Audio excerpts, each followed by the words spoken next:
actual video, so it has to like it belongs to somebody. Yeah. Hey guys, welcome in.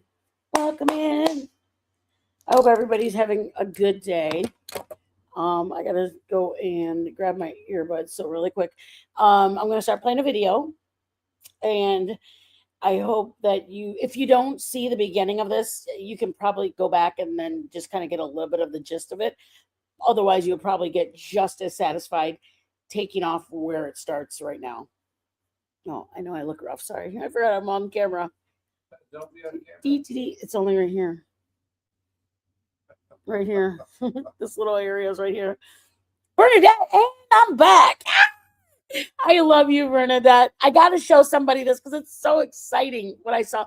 Okay, remember we used to live in Texas? Joe and I were going to take our nieces and nephews to this watering hole called Jacob's Hole. It's a beautiful, beautiful, beautiful water, green and everything.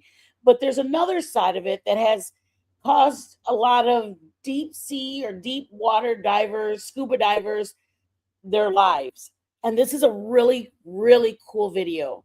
I'm going to try to stop enough time so that I don't get any copyright, but let's see where we go. All right, I'm going to start it. As long as my Bernadette's here, we good to go. And if you can't stay for all of it, Bernadette, don't worry, honey. Jacob's Well, a popular swimming hole near Wimberley, will remain closed to swimmers for the foreseeable future. The drone slipped beneath the surface, its lights cutting through the clear blue water of Jacob's Well. The first 30 feet were stunning.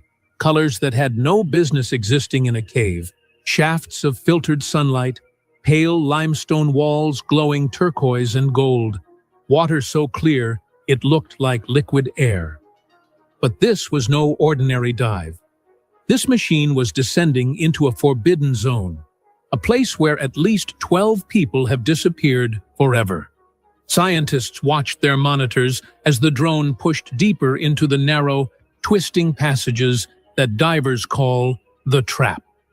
They had come to map the cave. What the drone's camera captured instead was something else entirely. A discovery so disturbing, it confirmed everything the well's darkest reputation had promised.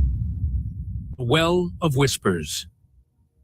In the sun-baked rolling landscape of Texas hill country, just outside the small town of Wimberley, Cypress Creek runs shallow and clear over ancient limestone bedrock laid down nearly 100 million years ago.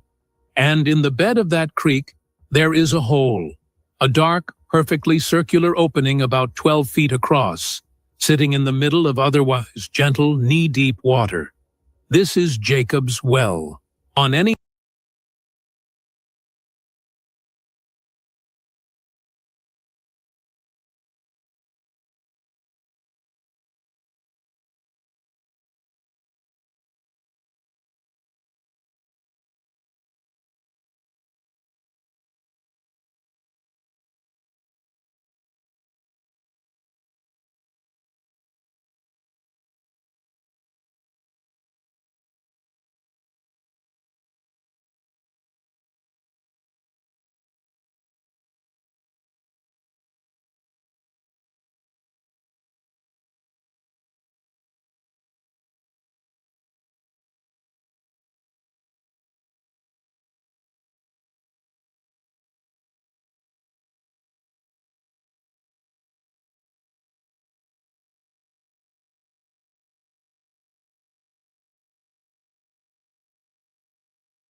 hot Texas afternoon, this place is alive with people.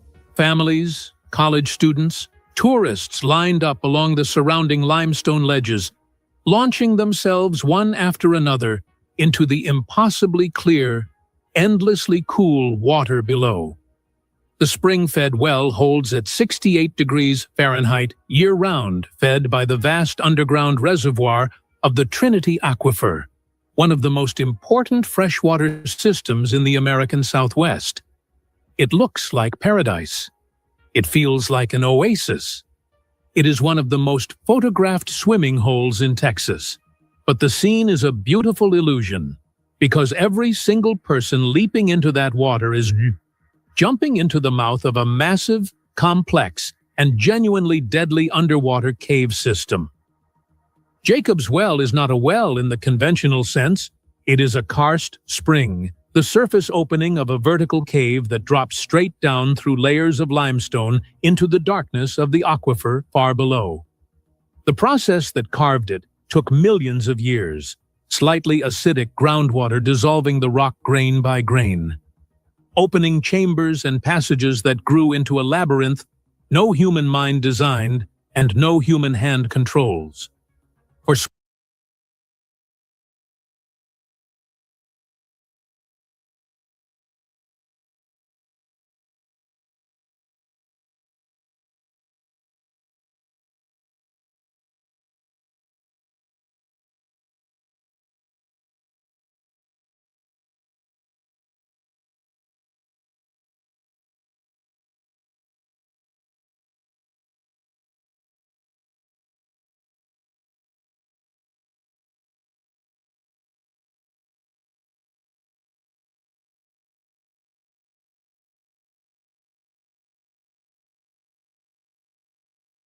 swimmers, the experience ends at the bottom of the first room, a sunlit chamber roughly 30 feet deep.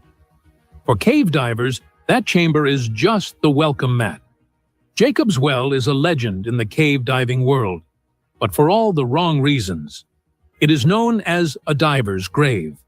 The cave is designed by pure geological accident, like a perfect natural trap.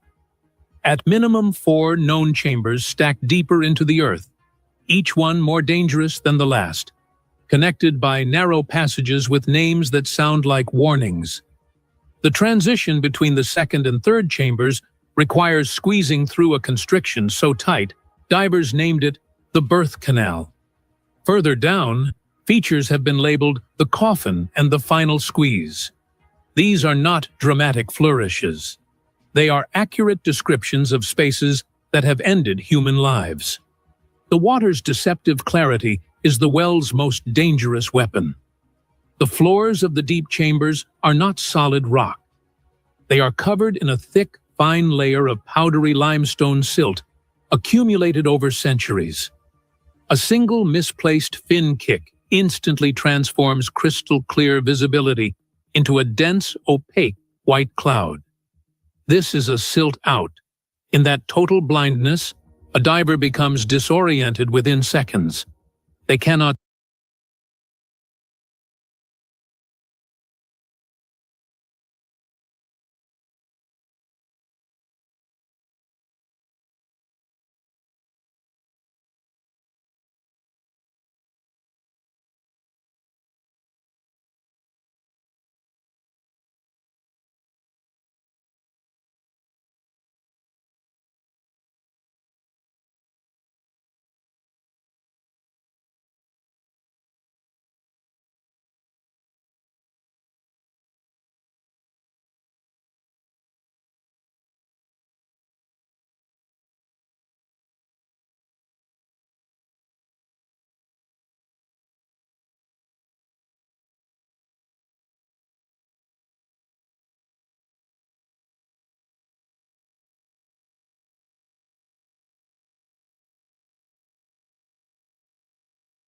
see their gauges.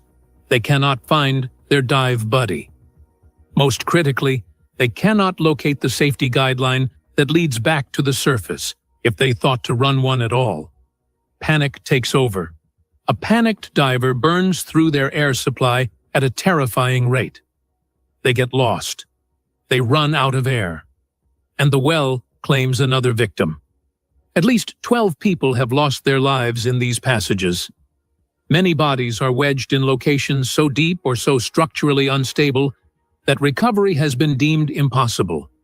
The well becomes their permanent tomb, and despite this history, the pull of these depths has never weakened. Divers, especially young and ambitious ones, keep coming. They want to go deeper. They want to solve the mystery. The cycle of tragedy became so severe that local authorities eventually welded a heavy metal grate of thick rebar directly over the entrance to the deeper chambers. They believed this would finally close the story. It did not. Driven by the silent promise of secrets below, divers began arriving after dark with bolt cutters. The grate was cut open again and again. The well refused to stay closed. That is when science stepped in, not to send another human into the darkness, but to send something that did not need to breathe. The camera's chilling find. On a calm morning, a team of researchers and geologists gathered at the edge of Jacob's Well. The mood was focused and tense. A white van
sat parked on the limestone bank, its side doors open to reveal a bank of high-definition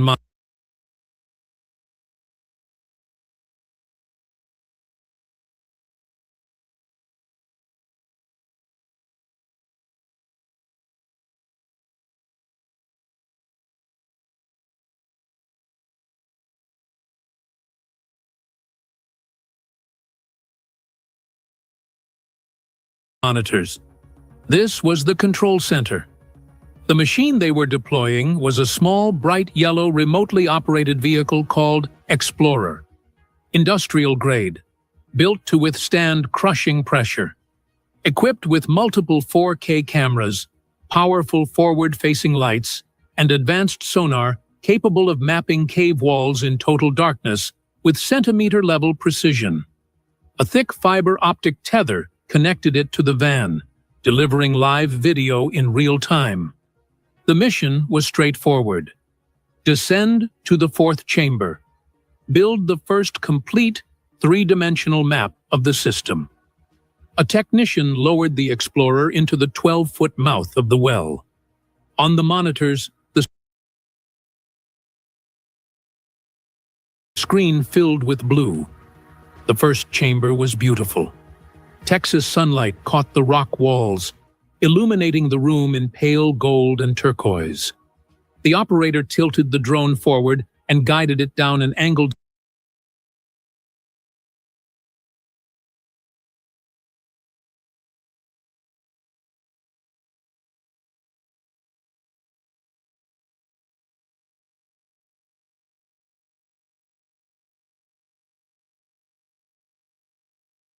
slope into the second chamber.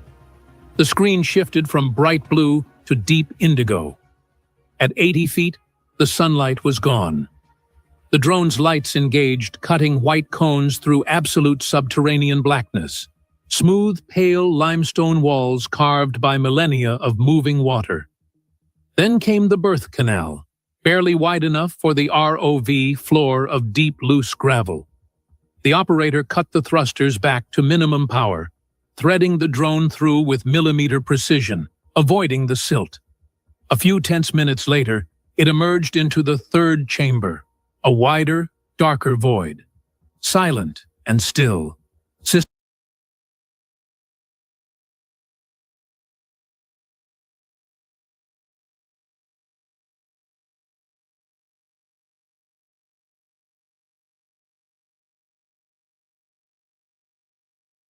Systems checked.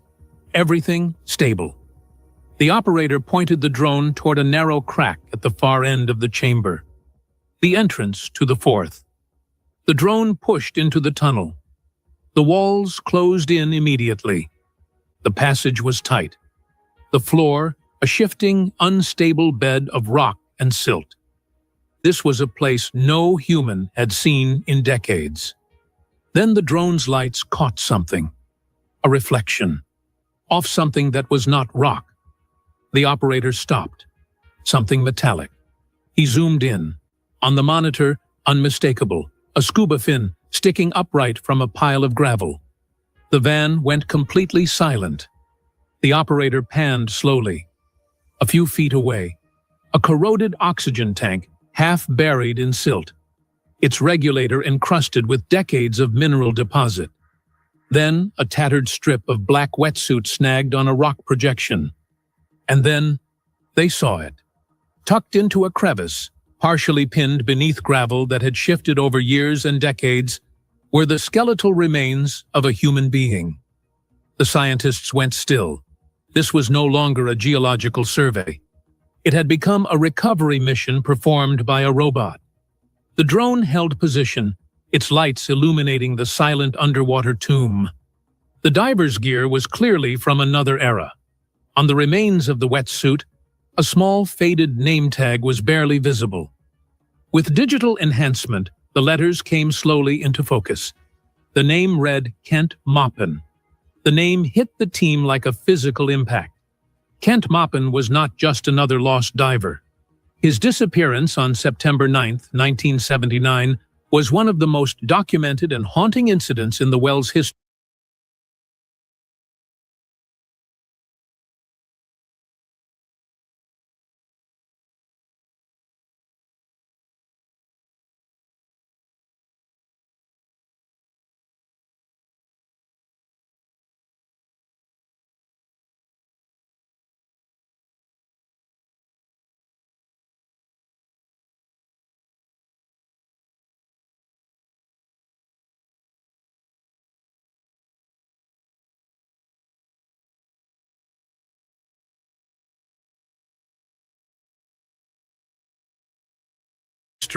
Generating newspaper coverage, a major rescue operation,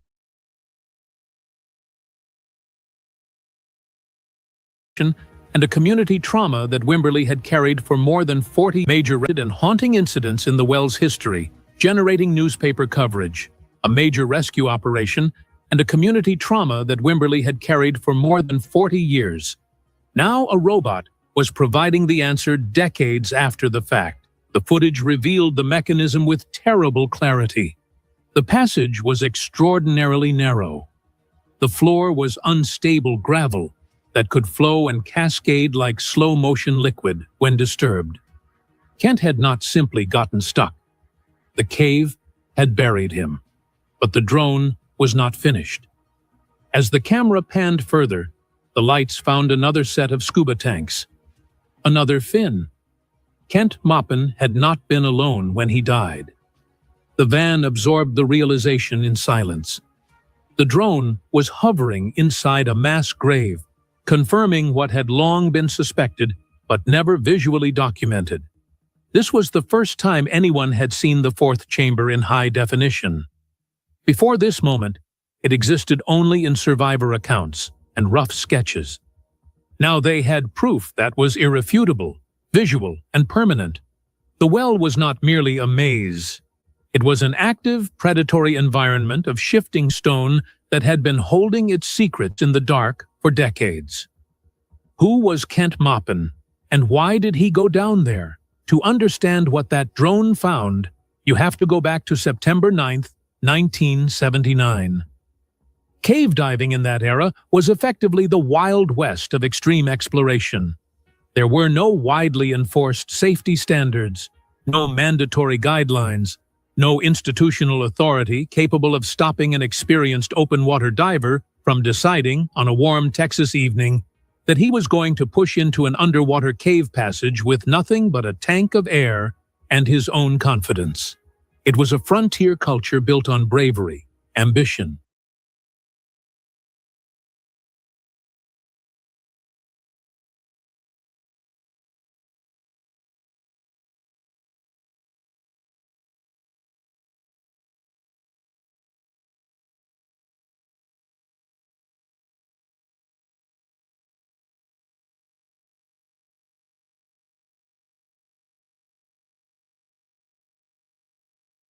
and the specific thrill of going somewhere no one had gone before. Jacob's Well was one of their most coveted prizes. The fourth chamber, largely unmapped, rarely reached, occupied a specific place in the mythology. The last frontier of the system, the room that separated the Sirius from everyone else. Kent Maupin was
At the stage. I'll put me in the center. Okay, look at this, you guys. This is the wooden, what did I say? The water camera that was wooden framed in. Okay. Turn off my camera. Okay, look. It's literally a wooden camera. Oh, he's underwater, you guys.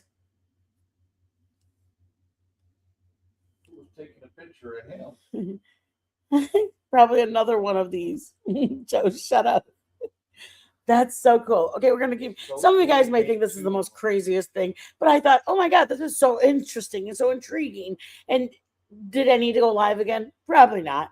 But I think it's so cool. Like, just this is Mittens and More. Hello. Just kidding. Let's go. You know what? I'd rather fill my live with things like this than talking about drama, because then I'm not doing something that makes me feel yuck. All right. All right. Back to the movie. Back to the Joe. Sit down in front. Get her out of here. I'm gonna punch my husband.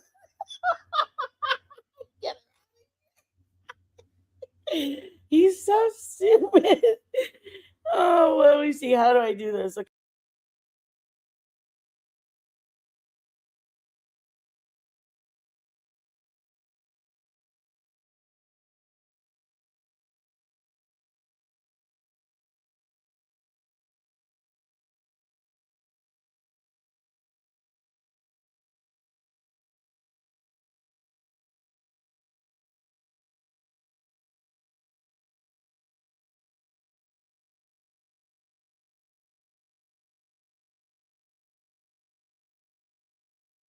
was built for that world. Experienced, fearless, obsessed with the well after multiple dives that had taken him progressively deeper without satisfying the compulsion. His companion that year, a student at San Antonio College, eager, adventurous, deeply impressed by the more seasoned Kent. They were part of a group of 8 divers who had driven out to Wimberley and set up camp near the well. The kind of trip that starts with excitement and the nervous energy of people about to do something that scares them. As darkness settled, Kent and Mark suited up. Another diver named Joe entered the water with them and followed through the first chamber, down into the second, and watched them squeeze through the birth canal into the third. Then the plan deviated in a way Joe had not been told to expect. At the far end of the third chamber, Kent and Mark stopped at the dark crack in the rock and began removing their steel tanks from their backs, pushing them ahead into the passage. Standard technique for navigating tight spaces. Also a technique that committed you fully before you could assess what was inside. Nobody had told Joe this was the plan. He swung his light frantically.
Mark never looked back.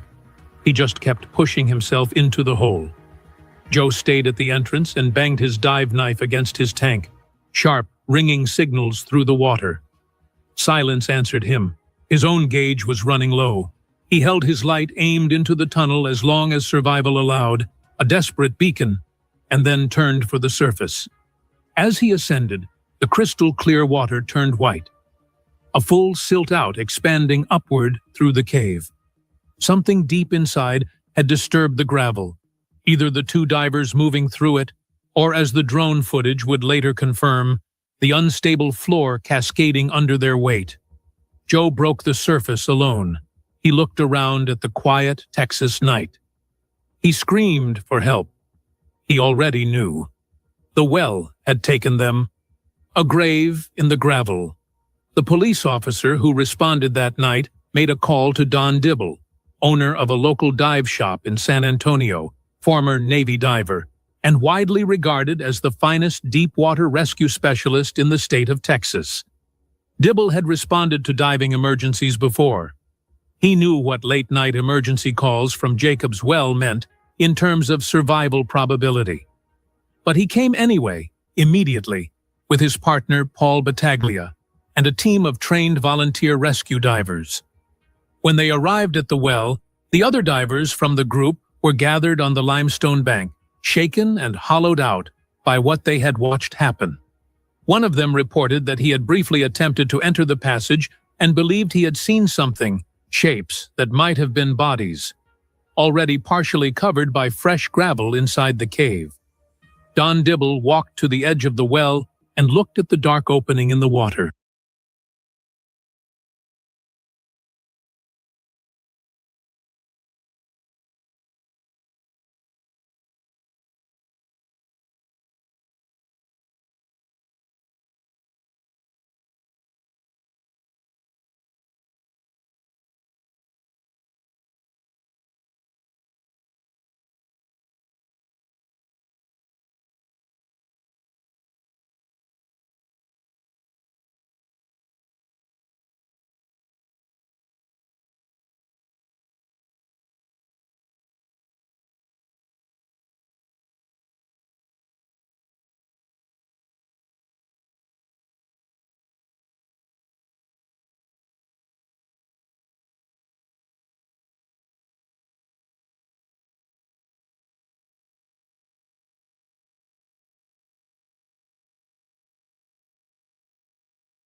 He was a professional who had seen difficult and looked at the door inside the cave. Don Dibble walked to the edge of the well and looked at the dark opening in the water. He was a professional who had seen difficult things. He made the hard call. It was too dark, too silty, and too dangerous to send anyone in immediately. They would wait for daylight. The team would be ready for a recovery operation in the morning. They had no idea the well was not finished. The next morning arrived heavy with grim purpose. The first divers descended with small garden trowels, the tool of choice for delicate underwater excavation in unstable environments. They reached the entrance to the fourth chamber and found exactly what the drone would document 46 years later. A wall of loose, shifting gravel, filling the passage like sand in an hourglass. They began moving it one careful handful at a time. For every rock they removed, more slid down from above to fill the space. The pile was in permanent, slow-motion collapse. Moving it made it worse. It was like trying to excavate a hole in dry sand underwater, in total darkness, while breathing compressed air at a depth where every mistake accelerates toward catastrophe. The conflicting and increasingly alarmed reports coming back from the divers produced in Don Dibble the decision that defines certain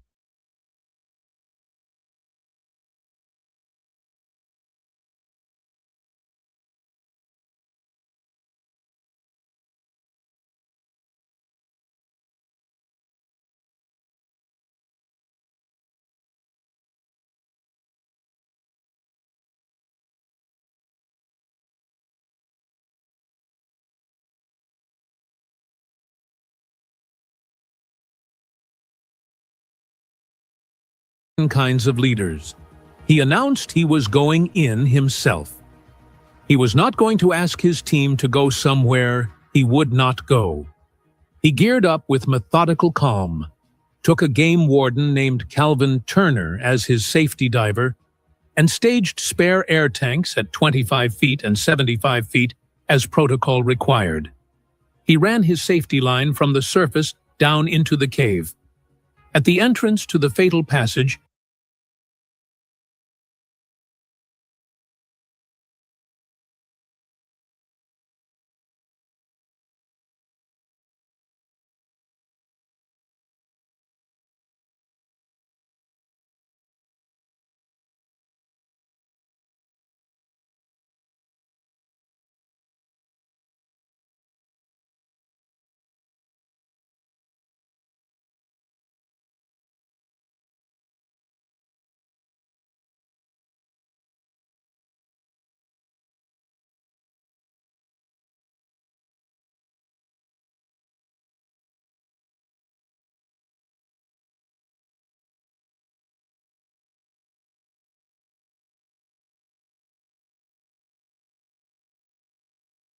He paused and checked his pressure gauge. 1100 psi. He calculated it against his depth, his workload, the temperature of the water. He had approximately 10 minutes. He gave the OK signal to Calvin, who held position at the entrance, and pushed his head and shoulders into the opening. The entire gravel pile collapsed. A cascade of rock and silt poured down in an instant and buried him to his arms.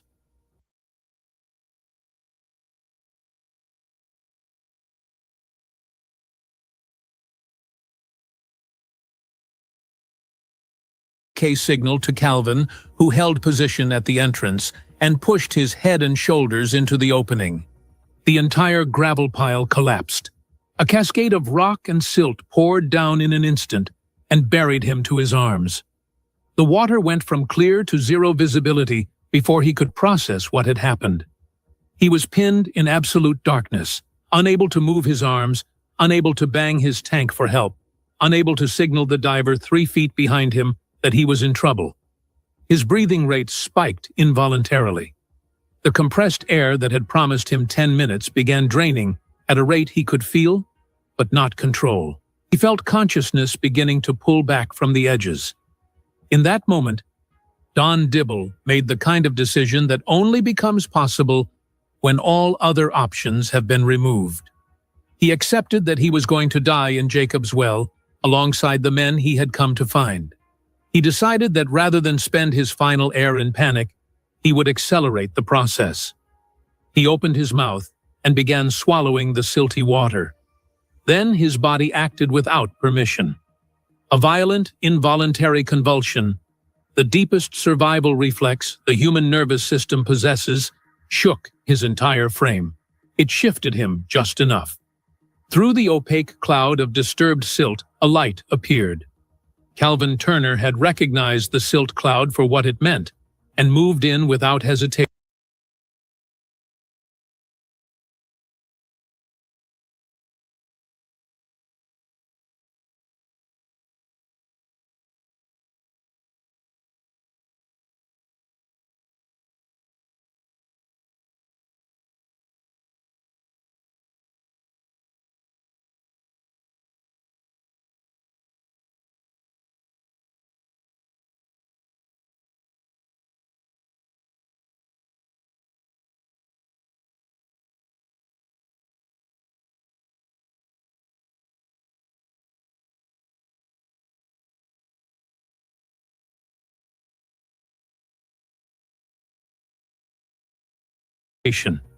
Extending a spare regulator, an octopus line, into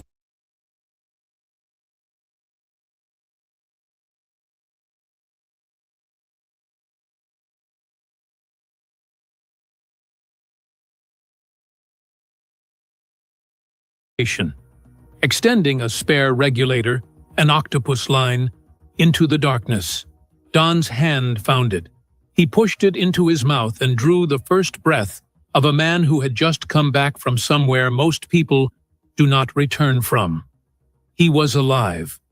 But the story was not finished with him. In the struggle, Don had swallowed significant quantities of air along with the water. As he and Calvin ascended toward the surface, the water pressure decreasing with every foot they rose, that air began to expand inside his stomach the way gas expands in any pressurized container when the pressure is released. He could not expel it. The pain built to a level that he later described as beyond language. He understood what an air embolism meant. He understood he could not ascend slowly enough to be safe and fast enough to survive simultaneously. He chose fast and clawed his way to the surface. When he emerged from Jacob's Well, his stomach was distended beyond recognition. He removed the regulator from his mouth and screamed. The pain, he would say later, was beyond anything he had experienced in a life that had included genuinely dangerous situations. It lasted 12 hours.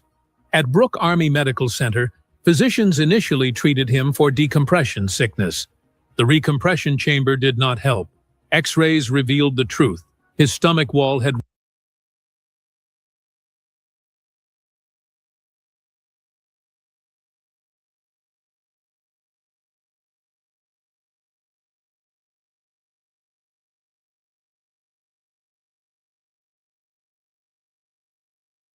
Decompression chamber did not help. X-rays revealed the truth. His stomach wall had ruptured internally from the expanding gas pressure. The resulting peritonitis, a massive infection of the abdominal cavity, was a condition that killed most patients before modern surgical intervention became available. The surgeon who operated described cutting into him as like slicing into a fully inflated basketball. It was a 1-in-a-million injury produced by a sequence of events that had never been documented before in diving medicine. The fact that Don Dibble survived is, by any reasonable assessment, a miracle. While he fought for his life in a San Antonio hospital, the recovery operation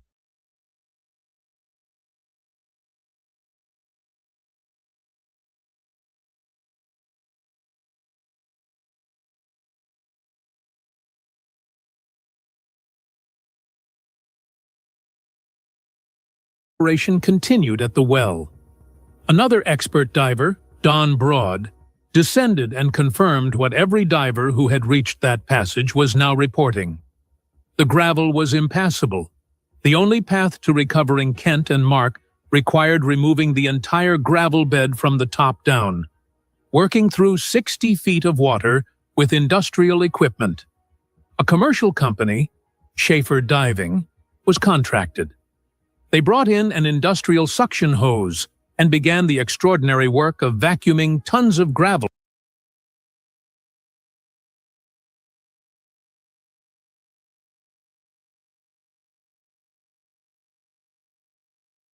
from depth and depositing it into Cypress Creek. Days of labor. For every foot they cleared, the unstable walls of the passage contributed more.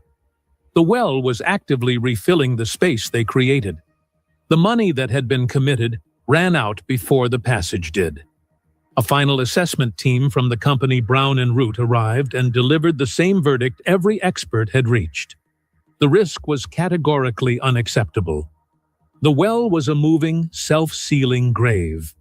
12 days after Kent Maupin and Mark Brashear disappeared, the official search was ended. They were left where they were. The well was sealed with a concrete lid and permanent grate. The fatal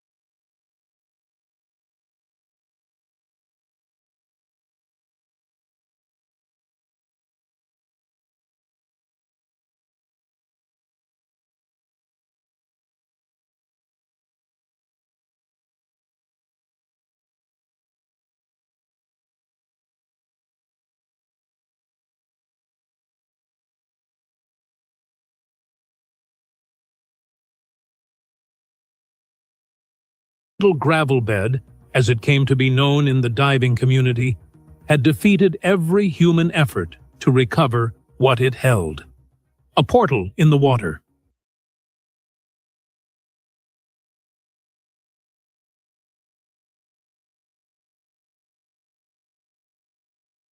Human effort to recover what it held. A portal in the water. The Explorer drone mission accomplished something that decades of human diving and institutional effort had failed to produce: a clear, documented visual account of what the fourth chamber actually looked like and exactly how it killed. And so forth. So most people never know the extent of the swimming hole that they're swimming in. It's a difficult cave to dive. Without the proper training, it could be deadly. The scientists who watched that footage in real time were visibly shaken. Several of them had studied cave systems professionally for years.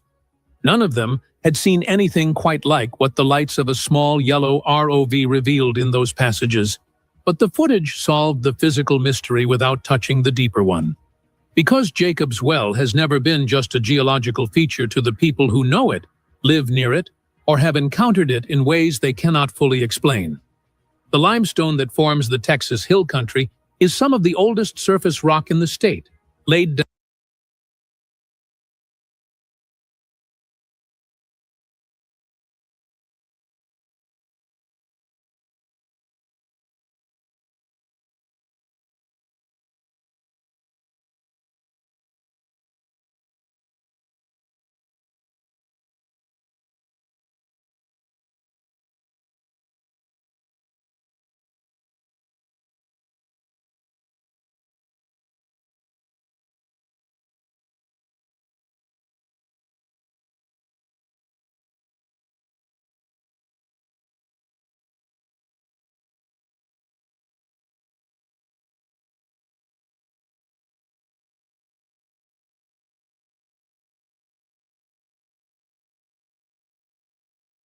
down during the Cretaceous period and shaped by water over a timescale that makes human history look like an afternoon.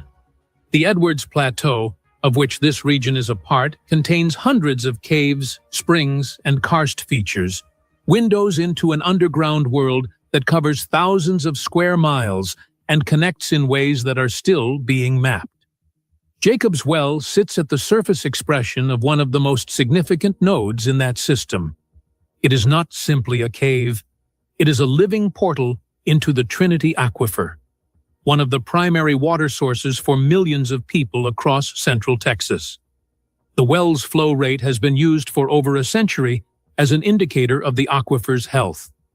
When the well runs dry, as it has during severe droughts, most recently in 2009, and again in periods of drought in subsequent years, it is a warning sign that registers across the entire regional water management system. For over 100 years, locals have described the well as bottomless. The drone appeared to disprove this by mapping the known chambers. But the known chambers are only what has been accessed. The system is a honeycomb of dissolved limestone passages extending in multiple directions from the main vertical shaft. Divers who have reached the fourth chamber and survived have reported feeling air movement through cracks in the rock walls, movement that implies connections to spaces beyond. The drone's sonar captured readings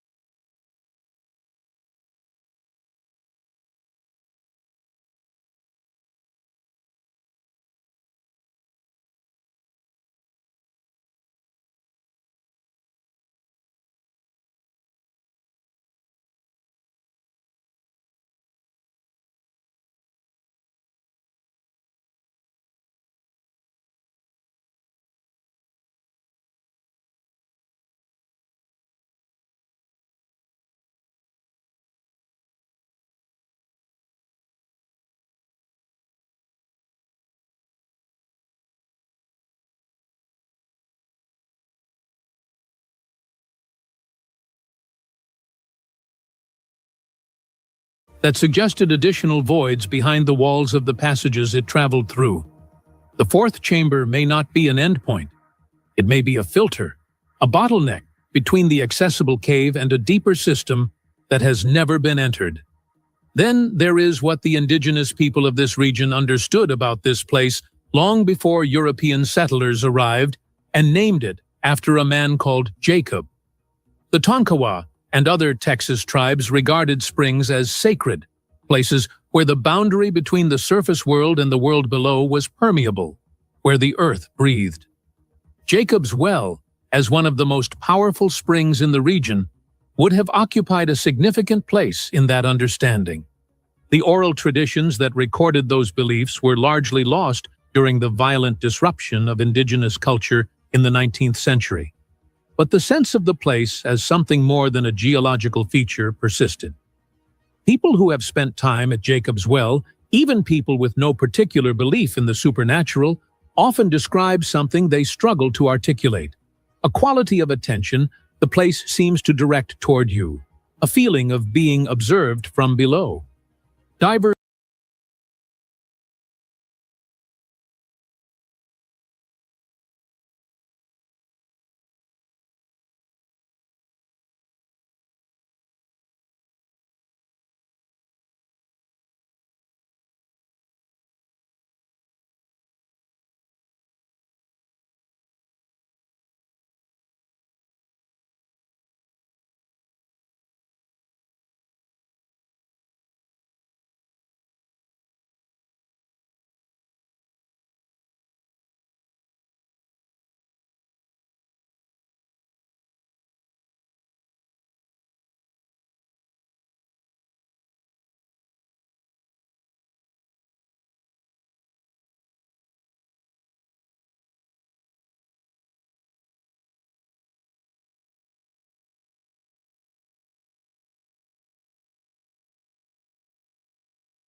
who have survived close calls in the cave system, and there are survivors, people who made it back from the third and even the fourth chamber under terrifying conditions, describe a consistent phenomenon.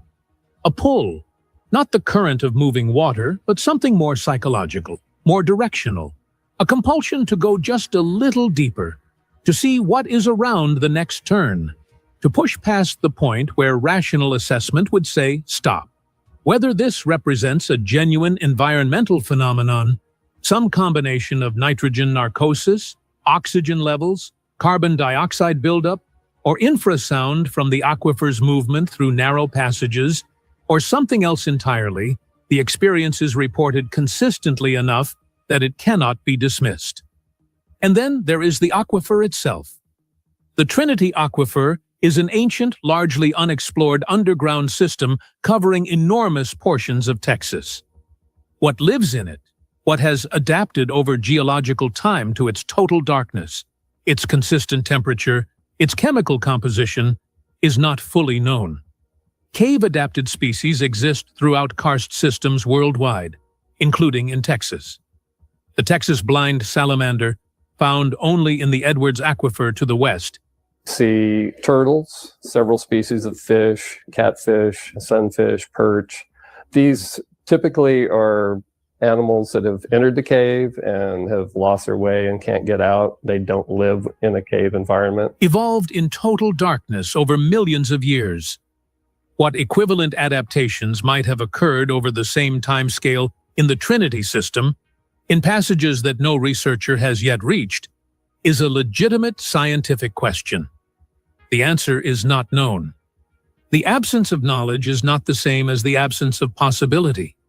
Jacob's Well is a natural wonder, a hydrological marvel, a direct and irreplaceable window into one of the most critical water systems in the American Southwest. It is also a tomb that holds at least 12 people and refuses to surrender them.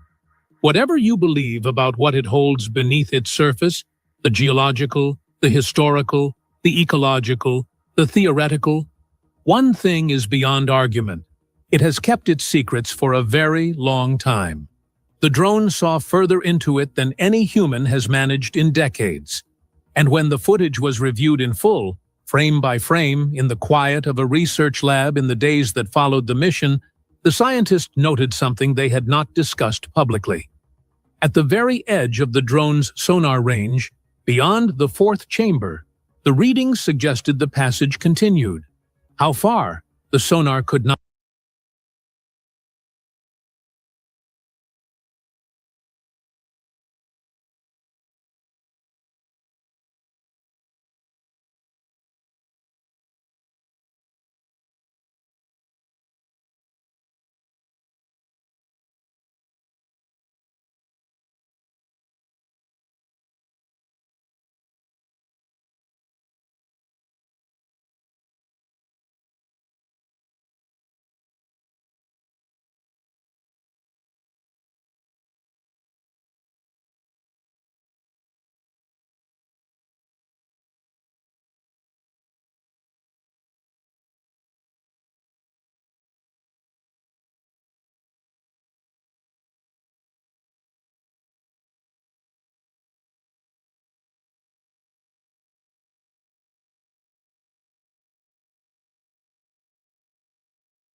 determine.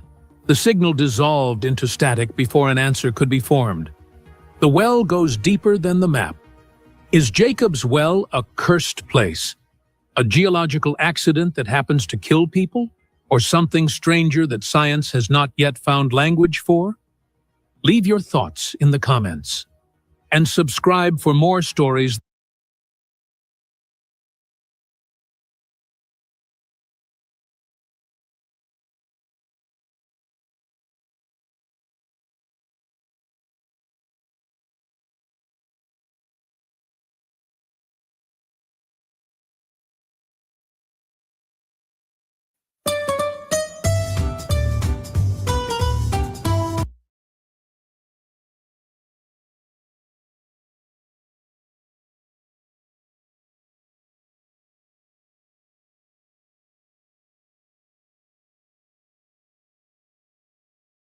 The pioneering electric motorbike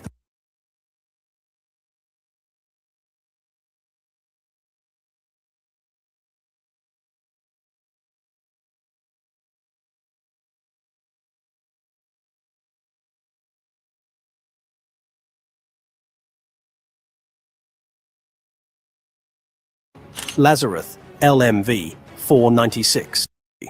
With a dual-motor drivetrain that delivers 77 horsepower, it promises swift and robust performance.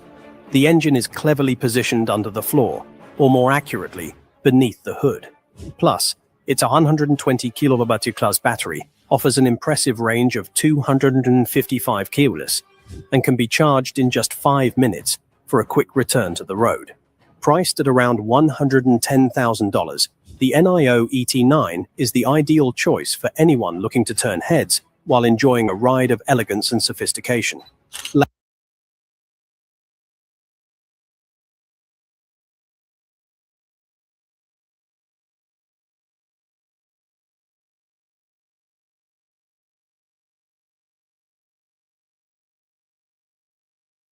Lazareth LMV 496. Introducing the Lazareth LMV 496.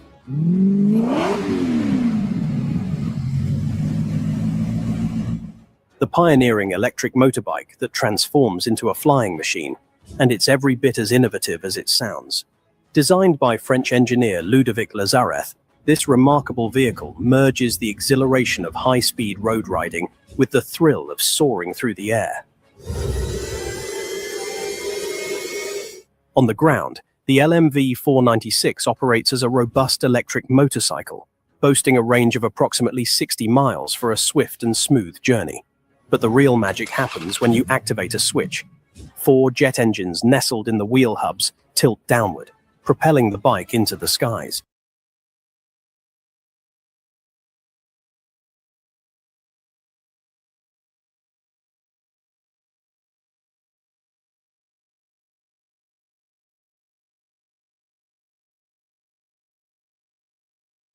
These kerosene-powered jet turbines unleash an astonishing 1,300 horsepower, enabling the LMV 496 to achieve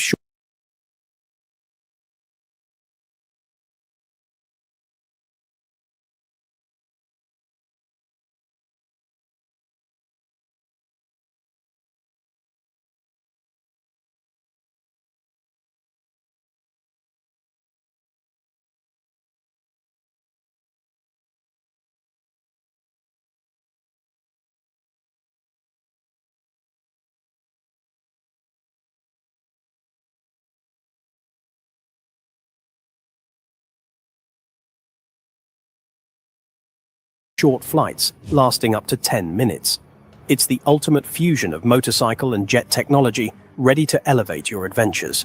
This innovative design reimagines personal transportation, seamlessly blending the functionality of a motorcycle with the advanced capabilities of vertical takeoff and landing, VTOL. As a limited edition marvel, the Lazareth LMV 496 comes with a price tag of around $500,000, a testament to its groundbreaking engineering and design. If you've ever envisioned transitioning from the road to the air, the LMV 496 offers a glimpse into the future of travel, where the possibilities for adventure are limitless. Get ready. This is one unforgettable journey. GAC presents Gove. At their recent Tech Day event, GAC, a Chinese automotive company, introduced an astonishing innovation: the Gove flying car. This revolutionary vehicle is engineered to operate both on the ground and in the sky, merging the practicality of driving with the exhilaration of flight. The Gove features a distinctive design, consisting of a single passenger capsule mounted on a 4-wheel chassis, where the lower section serves as a wheeled platform, and the upper section is a detachable drone equipped with 6 folding blades. What truly sets this vehicle apart is its ability to effortlessly transition between driving and flying modes. It operates autonomously, eliminating the need for manual controls. Inside the cabin, users can easily input their destination using a tablet interface. Another impressive aspect, is the Gove's capability to autonomously navigate to a recharging station mid-flight, allowing owners to avoid downtime while it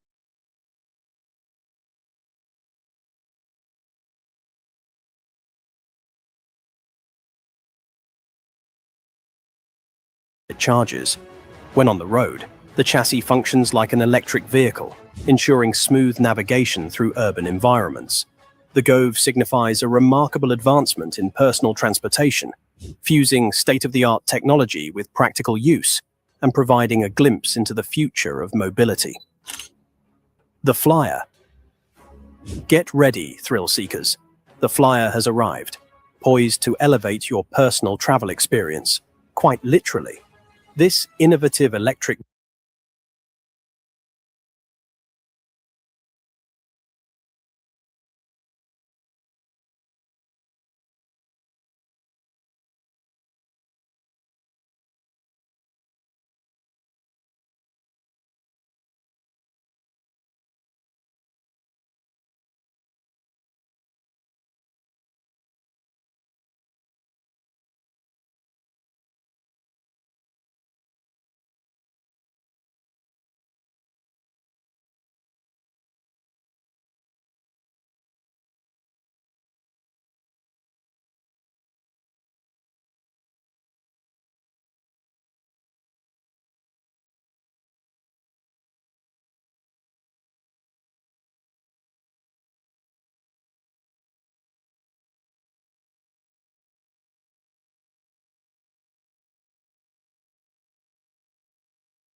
vertical takeoff and landing (eVTOL) aircraft is revolutionizing the way we navigate our cities, allowing you to soar above the gridlock and head straight to your destination.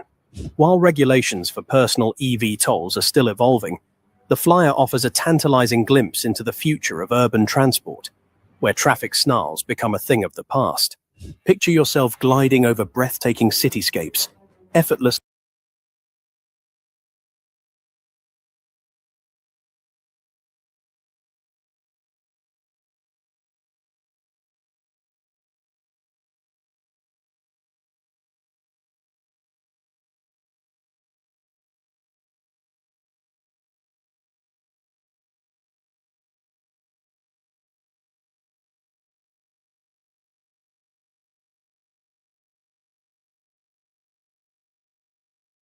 bypassing frustrating traffic jams and landing precisely where you want to be. The Flyer is equipped with cutting-edge safety features and user-friendly controls, making it accessible even for first-time flyers. This isn't just a fantasy. It's the dawn of a new era in personal mobility, promising unparalleled freedom and excitement. Whether you're an adventurous urbanite or simply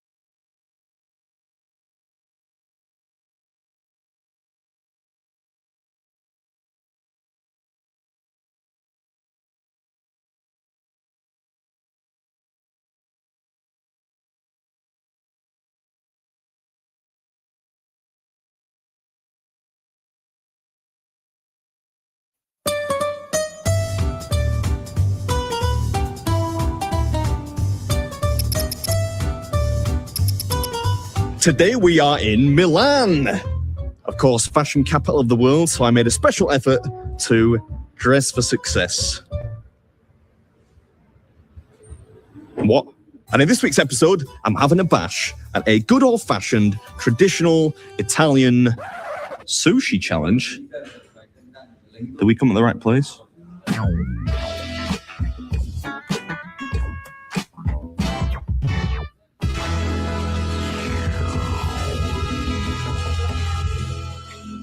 Sort of an odd place, this, because it is not a sushi restaurant in Italy, but an Italian restaurant which happens to serve sushi, which I would venture to say is not a common cocktail of cuisines. Nice restaurant though, look at this. Glass-fronted kitchen. The kind of thing you'd see in a Michelin star restaurant, not a food challenge place. All right, so this is what we're doing today. 100 pieces of sushi in 30 minutes. And if you can do it, let your pugliese. Come on, Joe, you gotta watch this. He's stretching. After the challenge, you will be like Pieces of sushi, that's not that hard. Sushi's Here's a question though. Who goes to Italy to get sushi? I'm just saying. Like, I would go over there for like a big bowl of pasta. I would go over there for I don't know, some wine, a wine drinking contest. I don't know if I'd go to Italy for my sushi. But then again, I'm not going to say any names, but I've been known to go to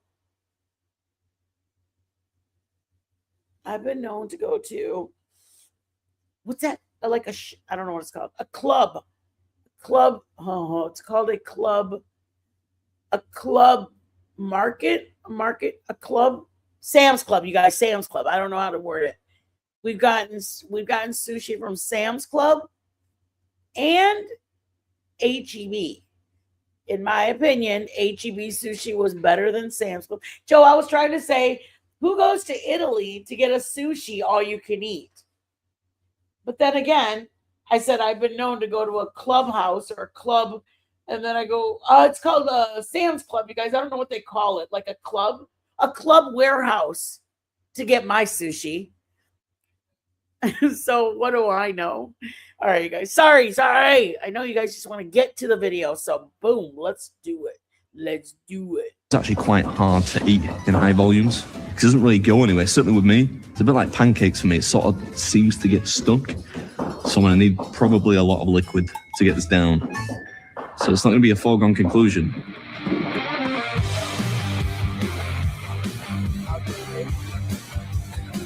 Ooh, 30 minutes. Okay, wait. Joe and I, back when we were out traveling, it was no contest, but we went to a place that had, I think it was just for a couple hours. They ended up having like a happy hour sushi, and the sushi was half price. And I know who gets sushi half price because it's probably blah, blah, blah. But let me tell you, it wasn't sushi half price from a grocery store. It was, they had a happy hour, and they were doing it in hopes of people would get like drink beer and stuff like that. But we didn't drink. So we got sushi, and it was, sorry guys. So we got sushi. What? What is that? I hope it's not the comforter because I returned it.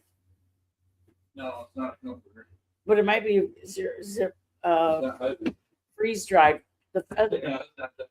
Okay. So I said all that to say we ordered sushi from and our plate looked like one of those, but it was half price. And I think when we walked out of the door, it was like $35 max, maybe even $25. And that included 2 Cokes that were full price. So that was like $2 each, so $4. So then the sushi must have been like $21 for that much sushi, you guys. I'm not lying. What? My Ziploc bags? Oh, that. Yeah, it's just a vanity mirror. Because I'm always doing it with my little one. Oh my God, that's how big it is. That's what I got for the dog food. So you guys, we spent like $20 maybe 19 because the drinks were $4 and then the tax out the door was like $25. But it was like we had like one that had a tempura shrimp in it, a couple of Holland rolls. We had maybe about 9 or 10 different sushi rolls. But if it was regular $4, we paid only $2.25. And it had 5 pieces. And then another one was like $6, and we only paid $3. And another one was $9, and we only paid $4. Like, we would never in a million years have ordered that much sushi had it not been had it not been 50% off. So, anywho, so that's what I wanted to say is that's a lot of sushi, and I would love to be that person sitting down. Look at that, Joey. Oh yeah. I see him. There he is. Joe, look at that plate. I see it. I'm in love with all that sushi. Okay, fine. Let's press play, you guys. Let's see the guy do it. Somehow we'll figure it out. Let's see. Back to where I gotta go. Let's. Okay, my friend, are you ready? I think I'm ready. Okay. I mean, when I first played my brother, there was only like 4 pieces on it, like 4 little strips, and I thought, oh, it looks all right, that. It does not look all right anymore. Looks pretty, though. Yeah, just waiting for the dessert to come out now, but it's pretty big. Josh, too, I'm coming to you for the level-headed take on things. I mean, I want to say it looks easy, but I've got a feeling it's going to be really hard. That's a lot of Probably rice. pretty hard. There's a lot of rice there. It'd be a weird sushi challenge if there were not a lot of rice, wouldn't it? Okay, and this A lot one of rice. is After a while, that rice Okay. adds up. I love the fancy hand gestures. Perfect. okay. Buon appetito. All right, today we're in Milan at Giapugliese, Yeah. and I'm doing battle with their 100-piece sushi challenge, which also includes a rather delicious-looking dessert. You get 30 minutes in which to 100 pieces. 30 minutes. We had 5 per roll. We probably ordered about 7 rolls. Yeah. So that's only 35 pieces. Oh my God, we didn't even do a fraction of that. No, that's a lot. That is a lot. finish. If you do so, the meal is free and you get 100 euros in cash. There is something quite interesting about this one, though, in that there are sort of lifelines. So you can concede 10 pieces of sushi to a friend or member of the public, and you lose 20 euros. 20 euro, yeah. It's like Who Wants to Be a Millionaire? Maybe I'll be following a friend on this one. Yeah. 30 minutes and Conto, how much does it cost? 35 euro. That's value for money. Okay. You can eat 100 pieces. I'm going to try my best. Okay. I'm ready. I'm ready when you are. Ready? It's okay. 3, 2, 1, 0. It's okay. Can start. Okay. Perfect. All right. That's it. Let's start with the nigiri. Oh, man. Okay, it's okay. It's okay. Did anyone count the pieces? You could take that to a party of 30 people and there'd still be bits left at the end of it. That is absolutely massive. 35 euros for that is mental. Do you think he's got that wrong? It must have got that wrong. To win 100 euros, that's bad business. Maybe they just really want people to do it. Or just sashimi. Gonna get a little bit of soy sauce on there.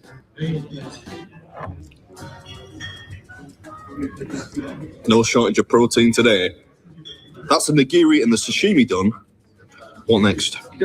Some salmon back here. Creamy salmon. I don't even know what this is. Oh, it's just a piece of salmon, I think. Oh, those are delicious. The chef said that that's cooked salmon with broccoli inside, wrapped in some sort of like cured ham with cream cheese on top. It's good. Yeah. That's my favorite one so far. This is good, man. You're going to be hoping that I'm struggling by the end, right? So I'm giving you 10 pieces. Phone a friend, kid. Phone a friend. You can win 100 euro. I'm going to do my best. I feel like this is one of the meals that just hits you like a ton of bricks, you know? He goes to different, when we saw him before, he does different places, everything from a burrito and waffles and chicken wings. He does whatever. Basically, he looks for what the eating challenge is. Not so much like He does it more to break a record that they have. Like you don't have to pay if you do what the challenge is, kind of thing. Like it's chowing down now, but it's just Not like races with 7 other people all trying to finish first. It's the restaurant challenges. Yeah, thank you. A restaurant challenge. Thank you, baby. like a brick wall. That's 5 minutes, Adam. Some deep breaths there, aren't there? Yeah, yeah. Some movement going on down below. It doesn't go anywhere, it just sticks in. It's like cement, delicious fishy cement. I don't really have time to figure out what's in half these. You have finished just 100 gram. Don't say that, come on. My guy, I like this guy. How does it feel? How do you compare to the carbonara? The carbonara was easy to eat at the start. This is already feeling pretty difficult. You know, if you have to phone a friend, is the dessert included? I'm afraid not. No, it has to be 10 pieces of sushi. Nice try, though. I could have helped you on that one. Get rid of the green stuff that you don't have to eat. All right, Adam, that's 10 minutes down, mate. That's still a lot of food left back. I'm putting all the stuff you don't have to eat down there. How many pieces do you reckon are left? 40 maybe? Over halfway. Go calm, man. Go calm. Go calm. Calm, see, I think we found the spicy ones. I should have asked them which were the spicy ones in advance and then given those to one of you two idiots. This is like a fruity one. This is really good. This is the mango. That's half. There's a fruity mango sushi. Okay. Those little orange things, you guys. Joe, tell them what they are. What's that? The little orange stuff on Is top. that salmon or salmon roe? Eggs. Yeah. Roe. What is roe, Joe? Like caviar almost, basically. Baby, say it in English terms. Fish eggs. Those are little baby orange fish eggs. They make goldfish. No, I'm just kidding. I'm just kidding. They're just regular fish eggs. It's usually salmon roe. Yeah, it's a joke. Get it? They're orange. Yes. Goldfish. This is really good. This is the mango. That's halfway, Adam. I think you were quite right about it hitting me like a brick wall. Are you genuinely properly full now? I'm getting there, man. Yeah. I'd almost forgotten about the dessert. Last of the mango maki or uramaki. That's uramaki, right? I'll sort of forget the names of different types of sushi. This is uramaki.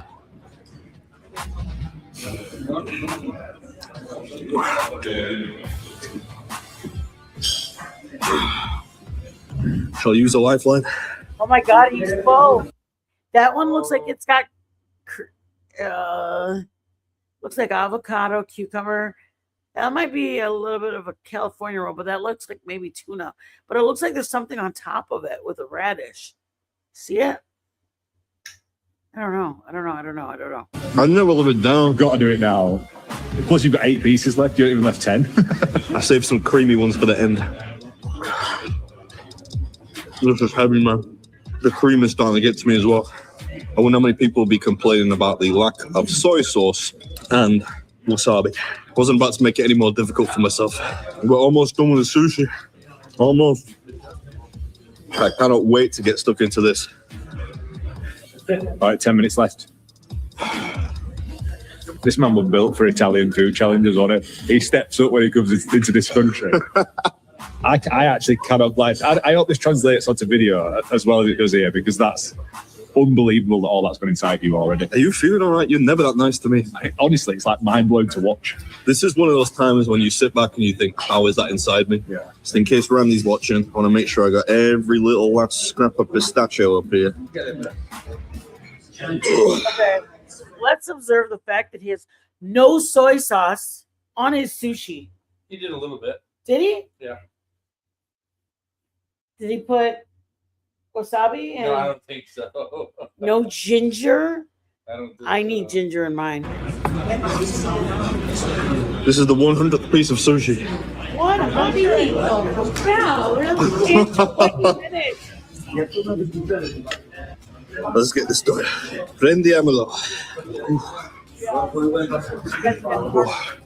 This is almost as good as the sushi.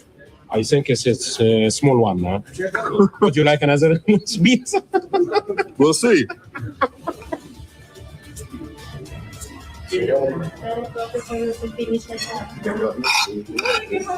All right.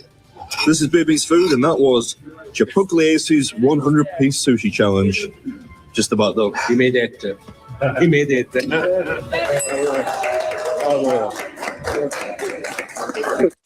How many do you think out of 100 could you eat? I could probably eat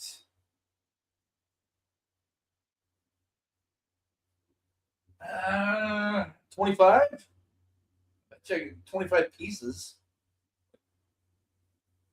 Look at 25, 30. unique and elegant design. The cross on the mirror's Y-shaped stand not only enhances the aesthetic appeal and adding an element of visual interest, also ideal for reflection, prayer, and encouragement. Yeah, that's what I kind of thought. It's like it's whoever makes those has come from a religious background. When you go out every day to mirror a confident smile, that's just Show really. them what you It's just so unique that I didn't even know this. Yeah, it's just so different.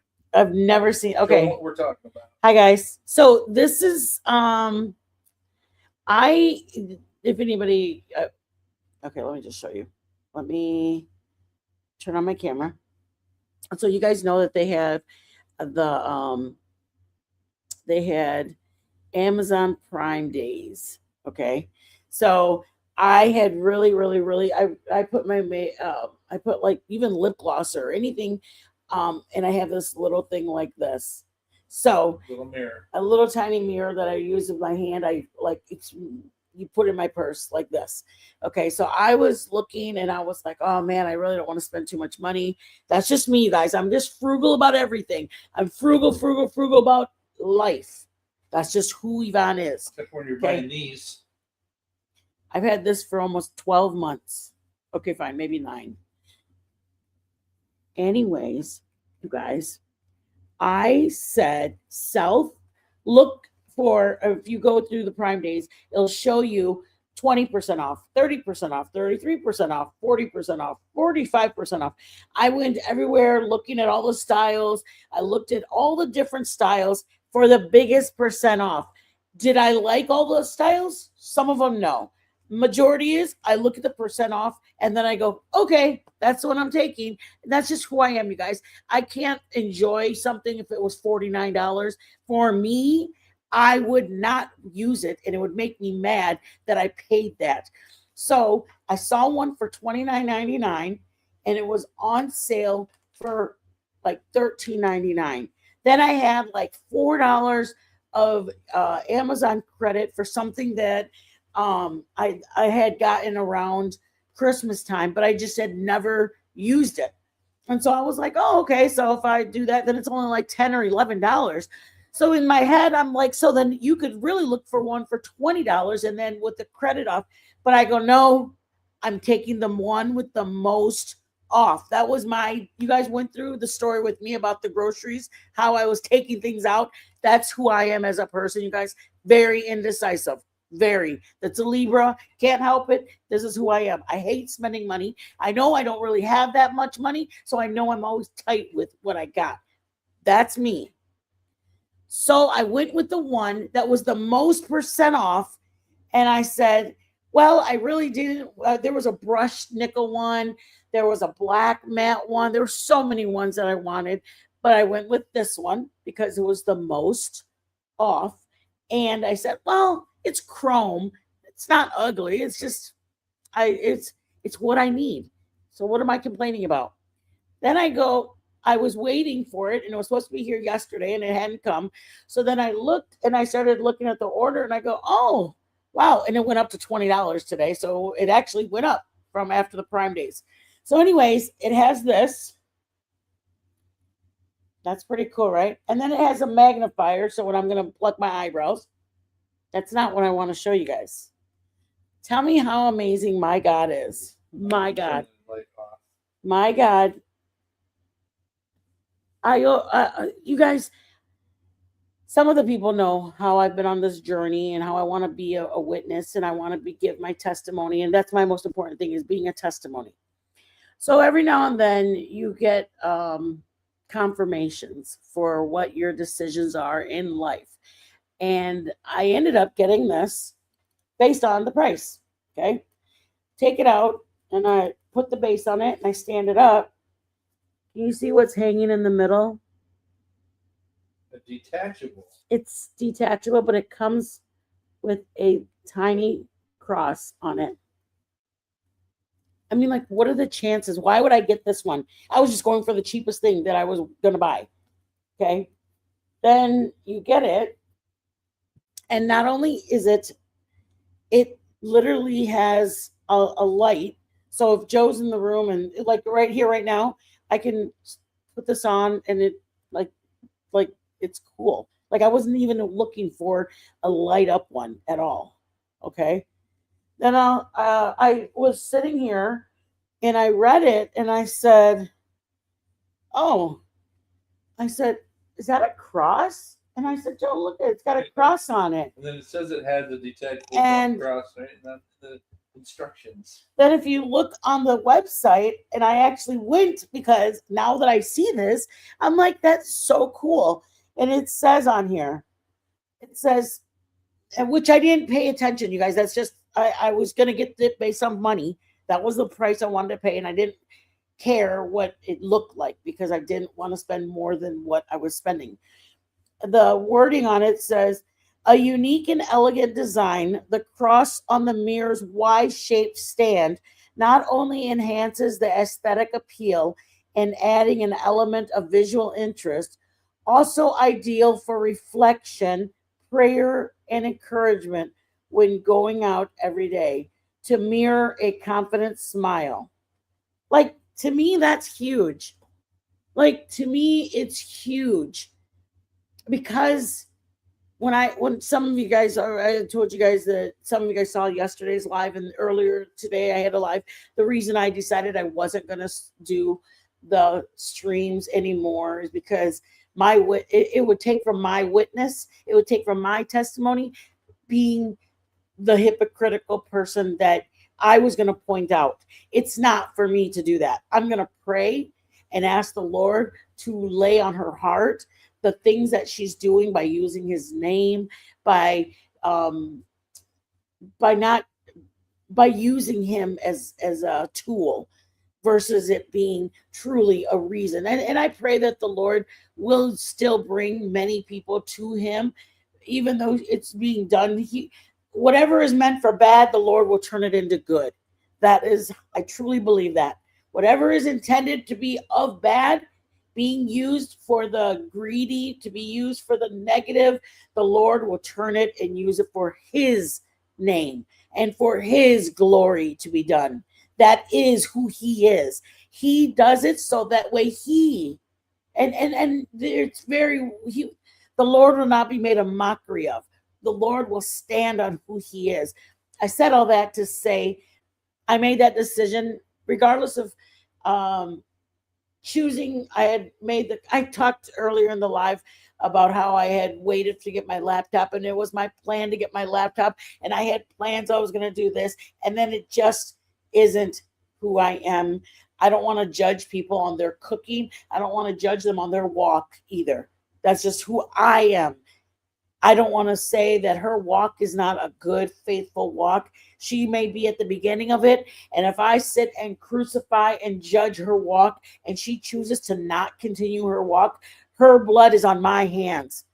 If she chooses, because I made these statements about her walk, she decides she doesn't ever want to study a Bible or open up the word again, she may choose that based on me doing that. And I don't want her blood on my hands. I want to be able to be entered into the kingdom, and I don't want to have to worry about anybody and the deterrent of anything. And just because one person doesn't take their walk seriously, I take my walk extremely seriously. I take every ounce of my testimony and every ounce of my walk, whether it be on this platform, whether I'm in a grocery store, whether I'm in a restaurant. I take my walk wholeheartedly. The most important thing in my life is who I am as a godly woman, who I am, so people can. It's nice when people say, oh my gosh, you're so much energy and you're so bright and positive. I can feel your energy. Can I just touch you? It feels weird when people go, can I just touch you? You have so much positive energy. It's nice, or it feels funny, I guess. But I'd rather that than people going, oh my gosh, she was just cussing out the waiter, and oh my gosh, the way she talks, it's so just anything. I never want to be looked at the way people look at their channel, and people say all they do is judge people, and they do. They judge people, and that's the part that makes me the saddest. Is we are not judge the way they judge everybody and call everybody demonic. That's the frustrating part. Is we are not called to judge. We're not called to wish prayers upon people and say negative things about people. We are here to be an example of who he is. So people have questions, we can guide them to him. When someone has a wondering question about who he is, they have prayers that they need. They have a sick individual, a marriage falling apart, a son going down the wrong path, a kid, anything. A family dynamic that's going into crap. It is us that they should feel that they can come to for prayer. It is us that we should be giving them reassurance and hope. It's us. When Nana's wife or husband, I'm sorry, was sick, it is us that we should be giving prayer and hope for.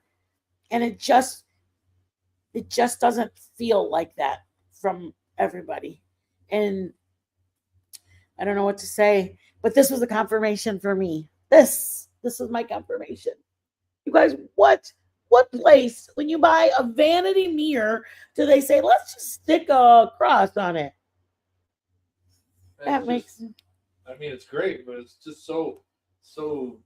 It's a God thing. Crazy, yeah. It's a God thing. It's a God thing. Me and Joe used to have our shirt business. When have you ever bought anything that is a random item like that? Because they're always worried about offending somebody, so they wouldn't include that. Of course not. Yeah. So Joe and I used to have a shirt business, and we should start making those again. And Joe did the designs on them. And one of them says it's a God thing. Like when there's no explanation for it, it's a God thing. And then we had one that said a higher desire, and it was the hill with the 3 crosses on it. What was the other ones, babe? Higher desire. Jesus saved. Saved. Yeah. I am saved. Up in the front it said I am, and the back said saved. And then it had a crown of thorns over the S. You don't have them, babe? I might have. I just seen some. I thought. Let me see. I just came across them. Oh, here's it's a God thing. This is the one that was. I put it's a God thing, so it pulled out that. You can just write stuff and it'll come. Yeah, so if it has those wordings. No. Yeah, so let me hit show. How do I add this to share to you? Okay, Joe's phone.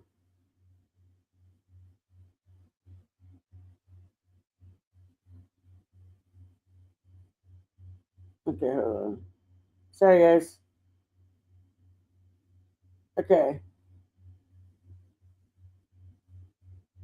This is the one. Joe, believe it or not, did the font on them. I know it sounds crazy. He could have just did a copy and paste, but he wanted it to be. When there's no explanation for it, it's a God thing. Like he did it. There's no, and that's when we had our J-Wear. At first, it was supposed to be, here's a little history on who we are. We used to have a shirt business. Joe did the artwork. We prayed over each shirt. and we used to take them to rallies. Okay, that's just who we were.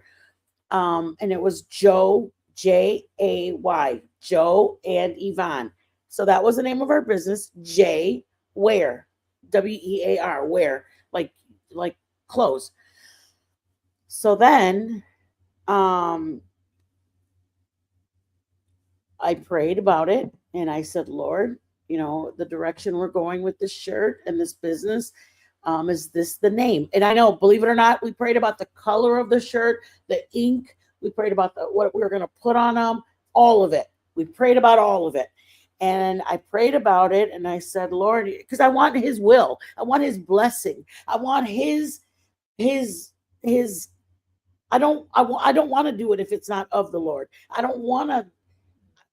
Did you see all of them? Oh, no. Thank you. Yeah.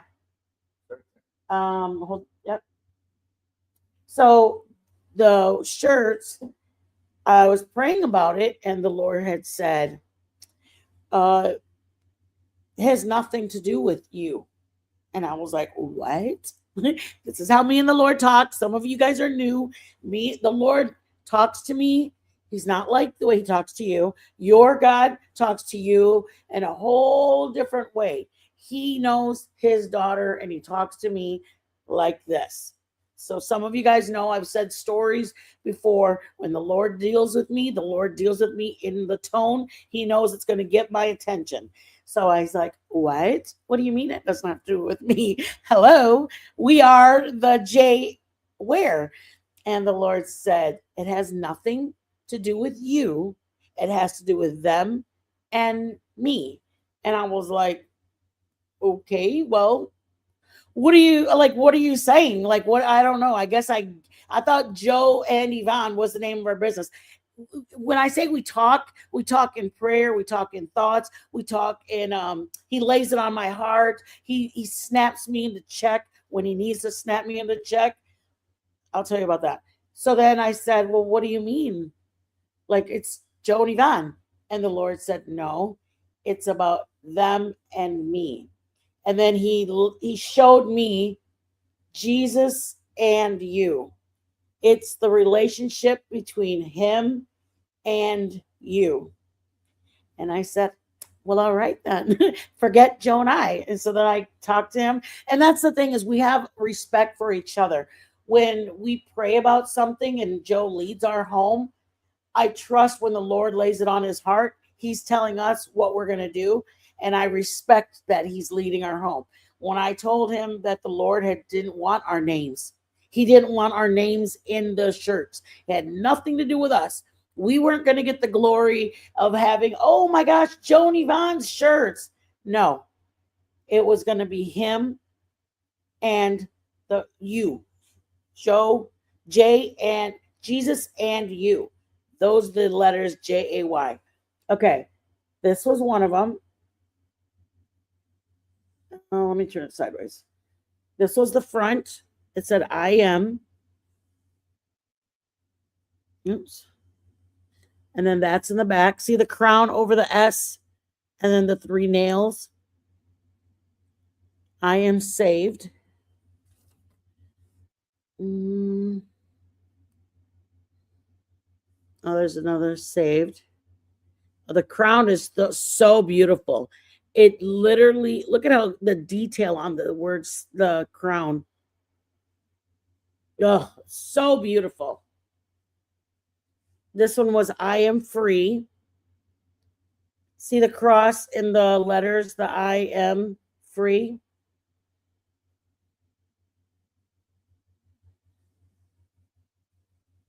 And this is the Jesus and you. Yes, he did all of the writing is not done by any font online. He did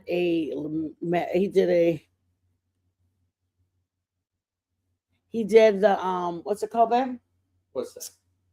The font, he used like a ruler and everything. The calligraphy. Before the iPad. Yeah. That was way before the iPad. These are the shirts right here. Those are pictures of the shirts. Are pictures of our shirts. Should have higher desire on there too. I was looking for that one. Oh, I'm hitting it. These are actual shirts. I don't know how your phone works. It has me going. Okay.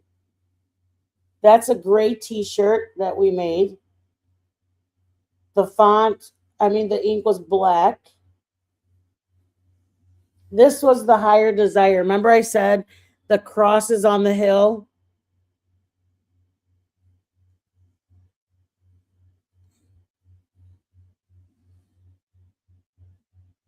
And then we did the I am saved. Oops.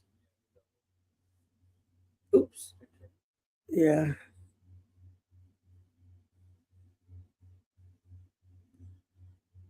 It's black, a black t-shirt. We did them for different rallies. We did them for different youth groups. So we would ask the rally, the youth rally or whatever. The thing is, what we did wrong was we ordered about 400 shirts, which was like $1,000, $2,000.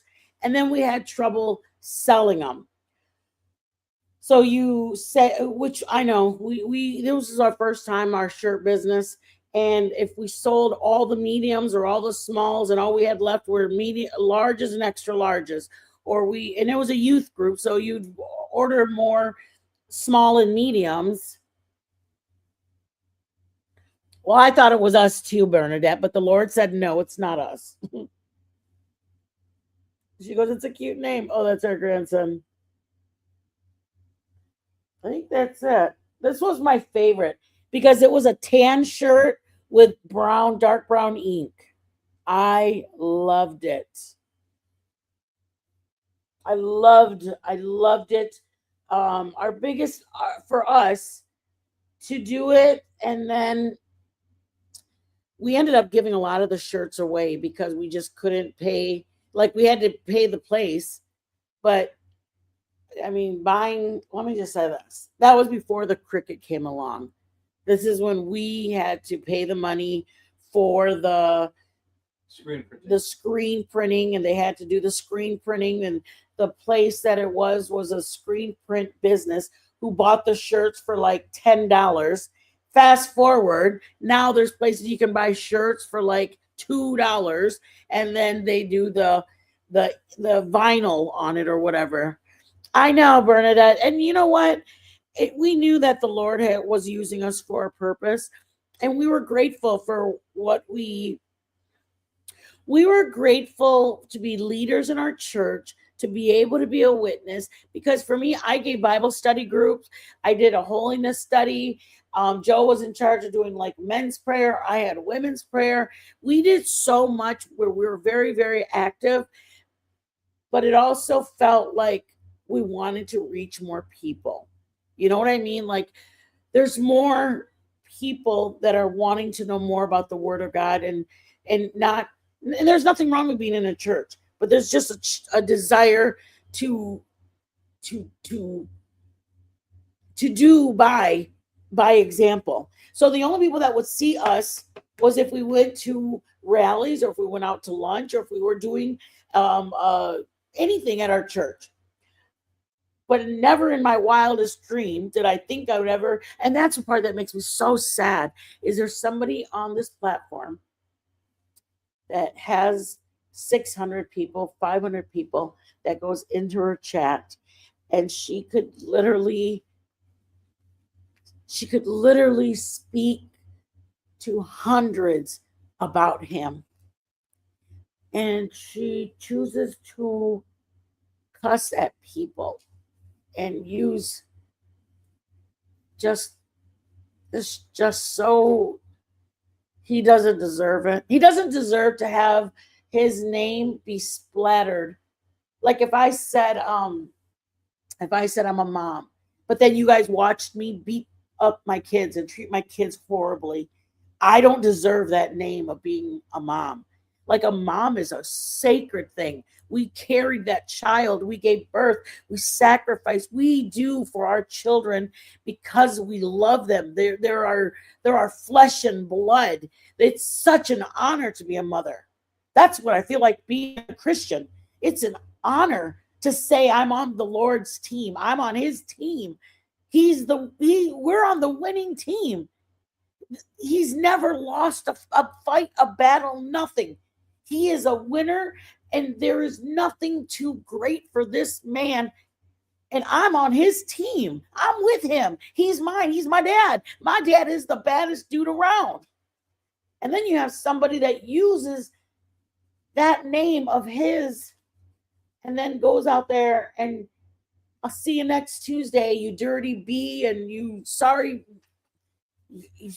all the things. And you just ask yourself, why? Just instead say you don't go to at all. Just say you don't go at all. You're not a believer. That instead you just it's better that, because the way you use his name to get your money, but you can't even, I doubt she sends in 10%. And we don't have to. He's going to have the king. He's going to have the kingdom regardless if we send in our 10%. But he asks us to be obedient. That's why you do it. Not because he needs it in order to keep the pearly gates open. He does it just so to see if we'll be obedient. Anyways, I just wanted to share with you guys this. That's exciting for me. These are the little blessings that when I'm walking down the street and a lady pulls over and she says, can I help you? And then the lady goes, the Lord told me to turn around and tell you he's working on your situation. This is a working on your situation moment. Of all the mirrors on Amazon, all the ones I could have chosen, this one said 53% off, which the Lord knew his daughter, that was going to be the one that was going to get my eye, the one that was the most percent off. He knew what I was, because I hadn't gotten it, and it was already like Thursday. And I thought to myself, oh, shoot, I wanted to see if there's any, that's all I was doing.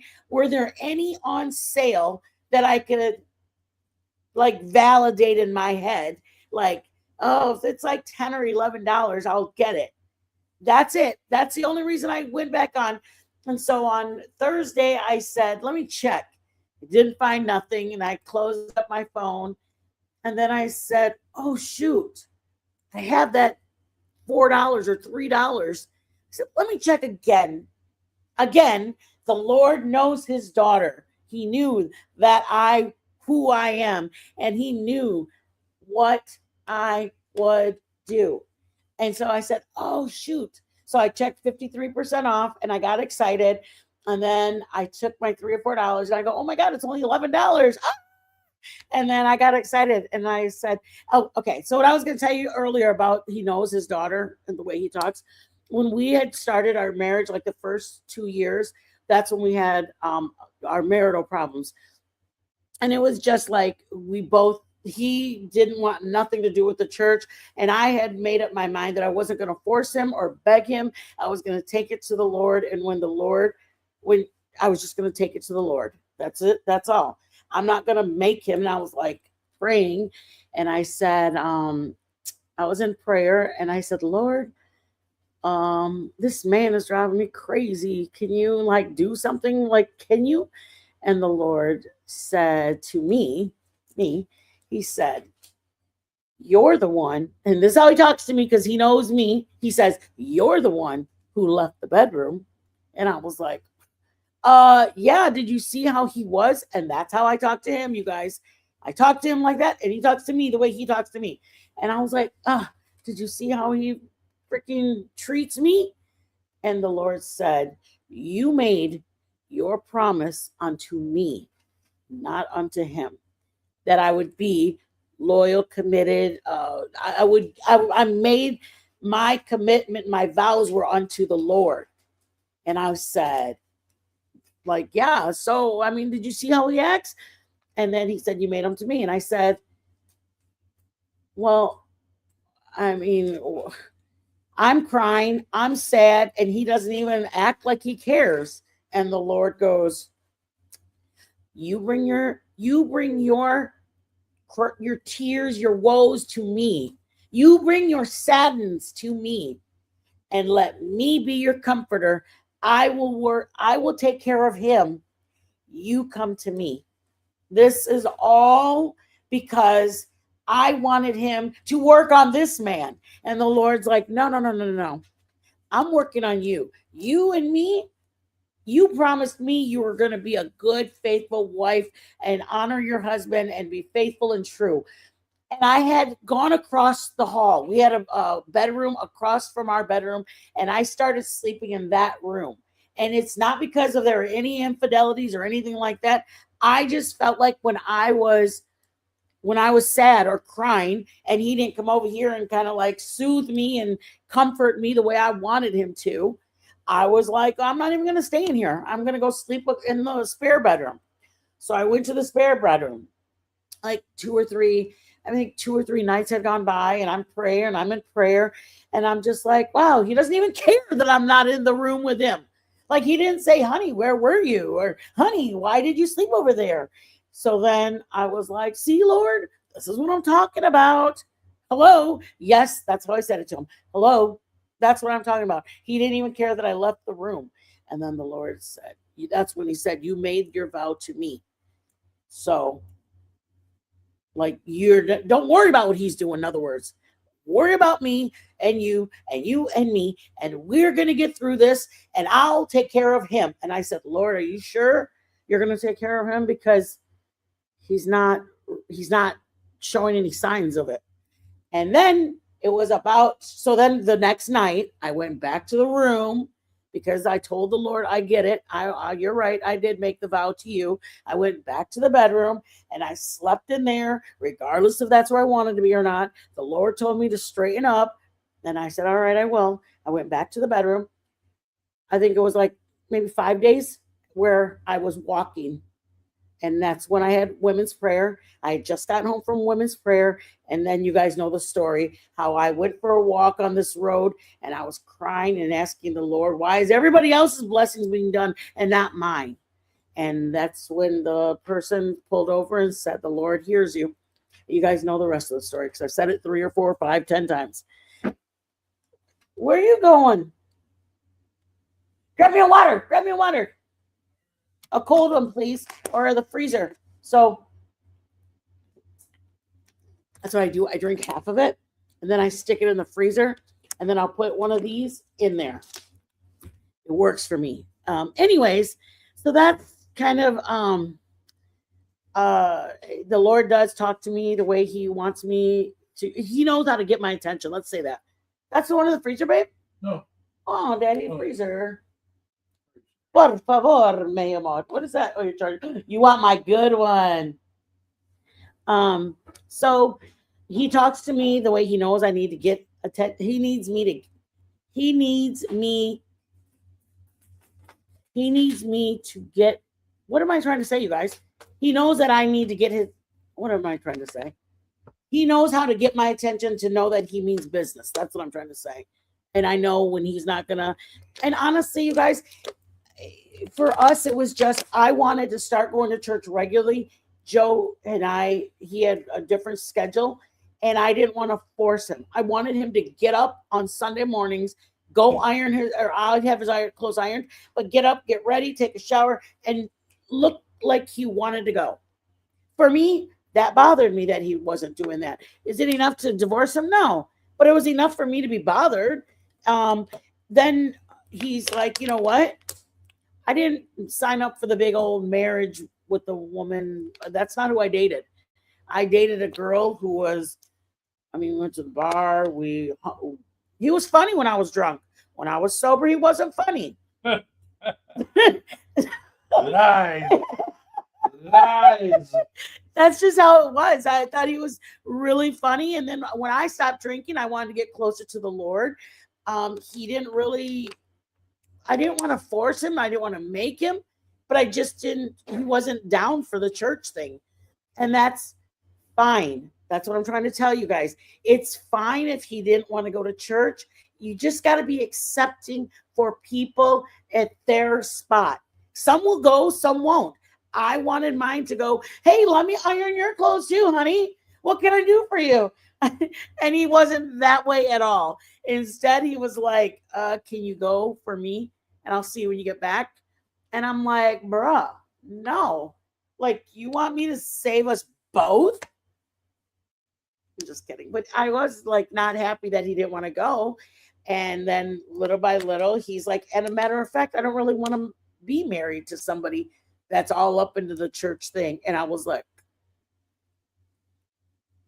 you what? What? And next thing you know, it was like weeks and then months. And it was probably like 3 or 4 months had gone by. And then I would go to church with him or without him. I put the kids in the car. We're going to church with or without him. I'm not going to beg him, not going to force him. Then my kids started saying, can I stay home with him? And I'm like, no, get in the car. You're going to church. You kids, I can make. Get in the car. You're going to church. And so they started going, and they were like 10, 11 years old. And Destiny was 10. So then our son was like 12 or 13. And we went to church. And then my son, like a year. So within that time, our son was filled with the Holy Ghost. My daughter was filled with the Holy Ghost. They both speak in tongues. If you know what that is, great. If you don't know what it is, look it up. It is amazing. The most amazing feeling is as a mother to see your children speaking in tongues, down on their knees, praising the Lord. I can't describe it. There's no words to describe it. It's the most gratifying, glorious feeling in your life to see your kids so in love with the Lord. Then our son got to about 20, 19 maybe, and he just got out of school, state champion wrestler, great in church. Then he decided, I want to go out there and see what the world is about. And he decided to start doing drugs and decided to start doing things that took him to places he didn't realize he would be going. And at that point, I had picked up my son from maybe a 2 or 3 weeks of a coke binge, eyes blacked out. He looked like he was about to die. I never stopped praying. I stayed on my knees praying day in and day out. But the Lord knew that I was going to need that support. And so Joe did that at the beginning. So by the time our son was acting a fool, we together could pray for our son. We together were praying and pleading the blood of Jesus to keep our son protected. And I just can't even describe to you the importance of having a God-fearing man protect your home. I mean, we went through a day that we couldn't find our son, and it was the middle of January, and we had to call the police, and we had to file a missing persons. Our son was gone and missing. No one had seen him. Last time they saw him, he had left a house and walking in the middle of like 1 o'clock in the morning, and nobody had seen him for days. And nobody told me until like the second or third day. And it was like, what do you mean? What's going on? I mean, there's so much that you go through when the shock hits you. You're describing to the police what he looks like the last time you saw him, and you haven't seen him in a while. Like, there's so much that I could not have gotten through. That's why today when people ask me, how do you guys make it 22 years? Only by the grace of God. The Lord is the only way I'm still standing. He got me through my son. He got me through my husband. He got me through, and I'm sure Joe's got his own, praise reasons. But for me, he got me through my son. He got me through my marriage. I mean, who's like, oh, I can't wait, my marriage has failed? Nobody.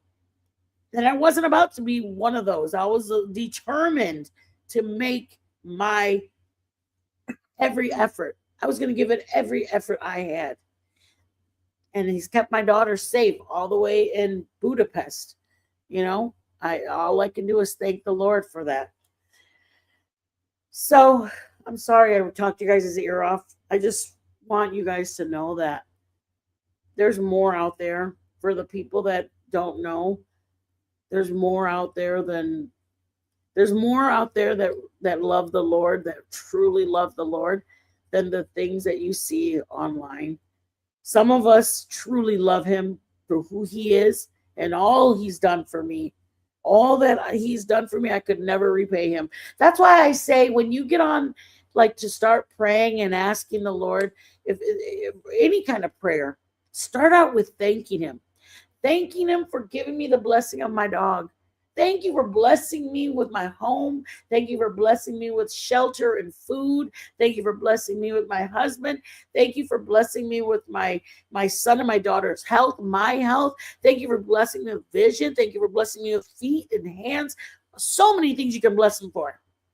And at the end of it, then you throw in, Lord, I'm asking for my friend who's battling, her marriage is battling some trials right now.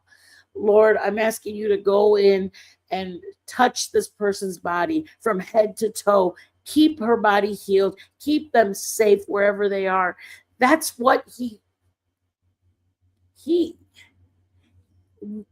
going to get praises, whether it's from us or from the mountains.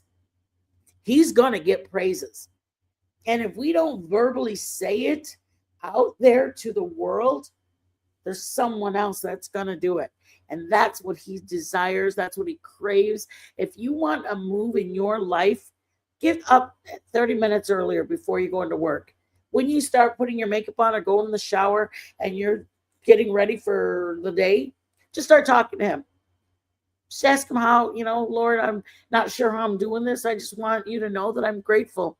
Thank you for giving me my 2 kids. Thank you for just allowing me to stand here in my living room today. Just start by thanking him. You don't have to do anything else. And then the next day, thank you, Lord, for allowing me to have the food to give my family. Thank you for allowing me to have enough money to cover my bills. Thank you, Lord, for giving me the job. I know that you are the one who walks in there, not him. But he allows you to wake up.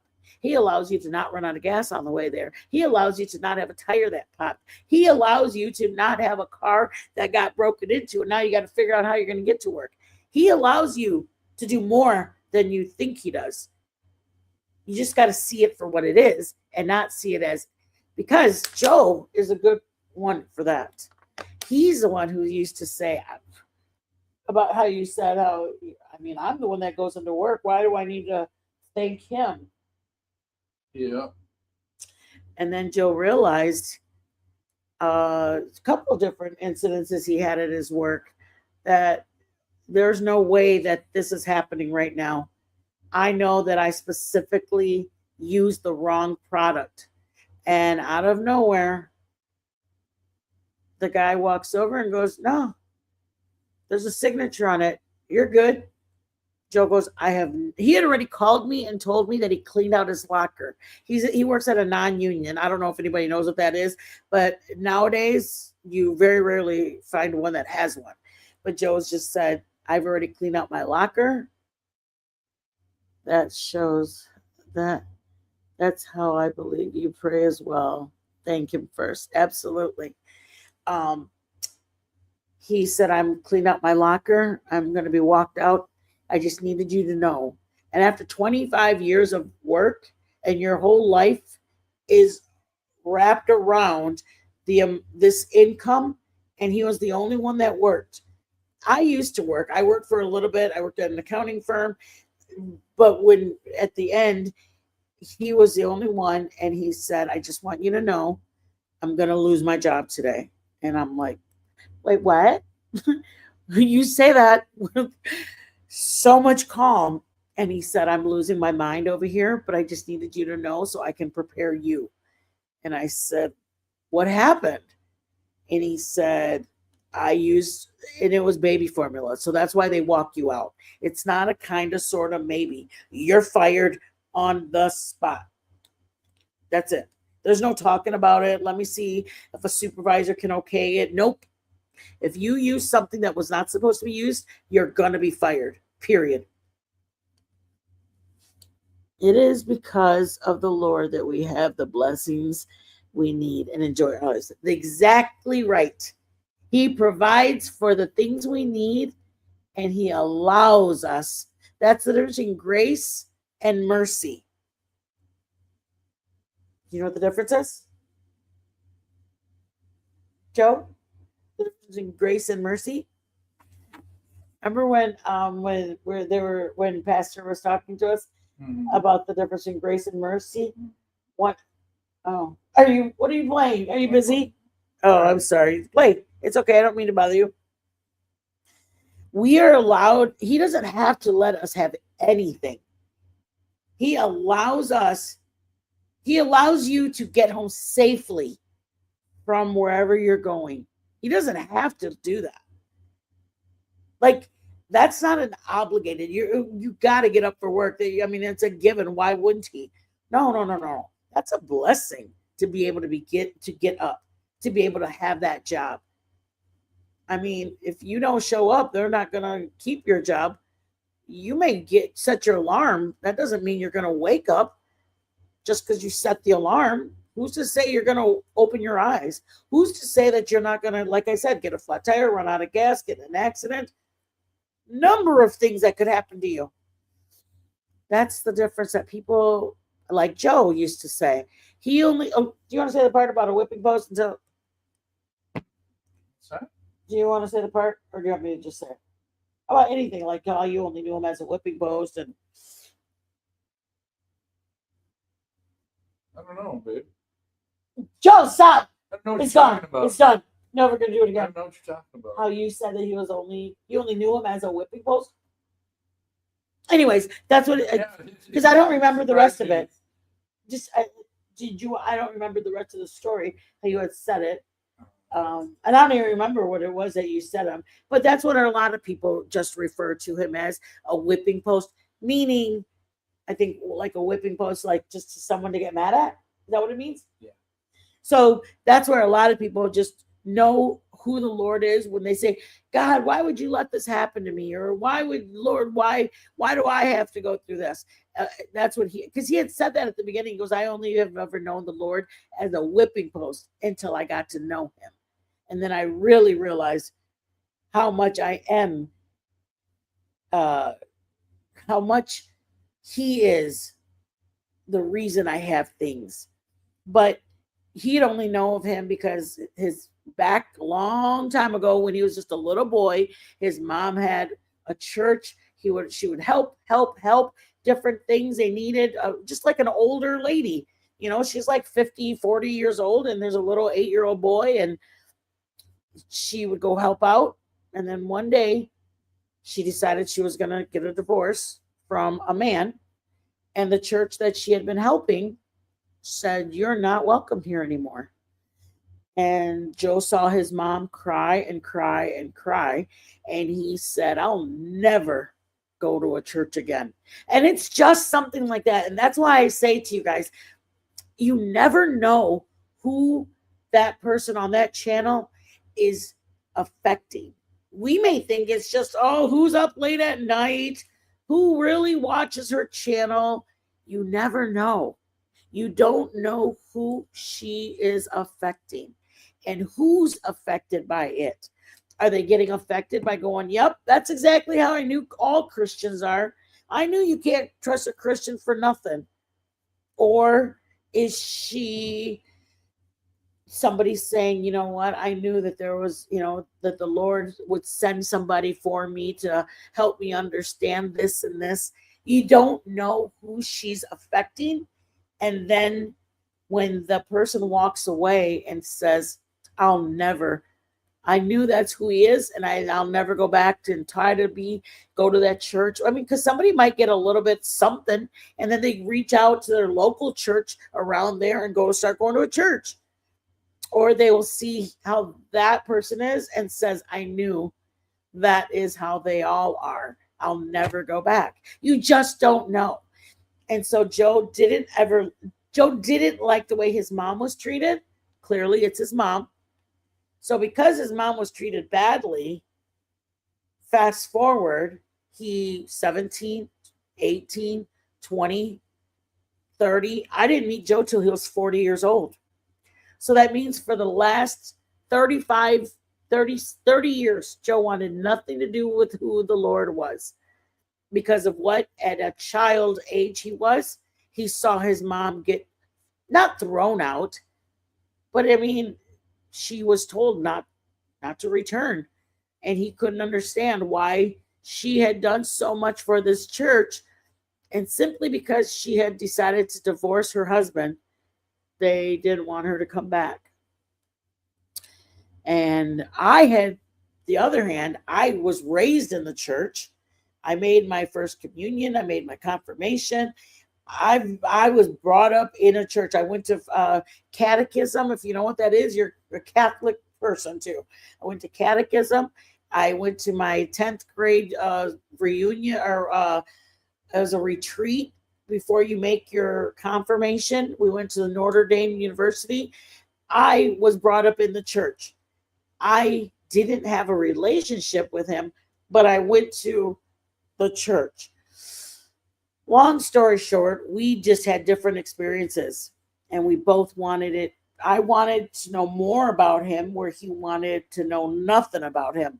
That's why our relationship later on in years got to the point where we were both going, he's going, I want nothing. I met you, and you were just, we both would drink it down, party it down, have a grand old time. And then all of a sudden I started going, I want to start going to church, because I left the Catholic Church and I started visiting a church.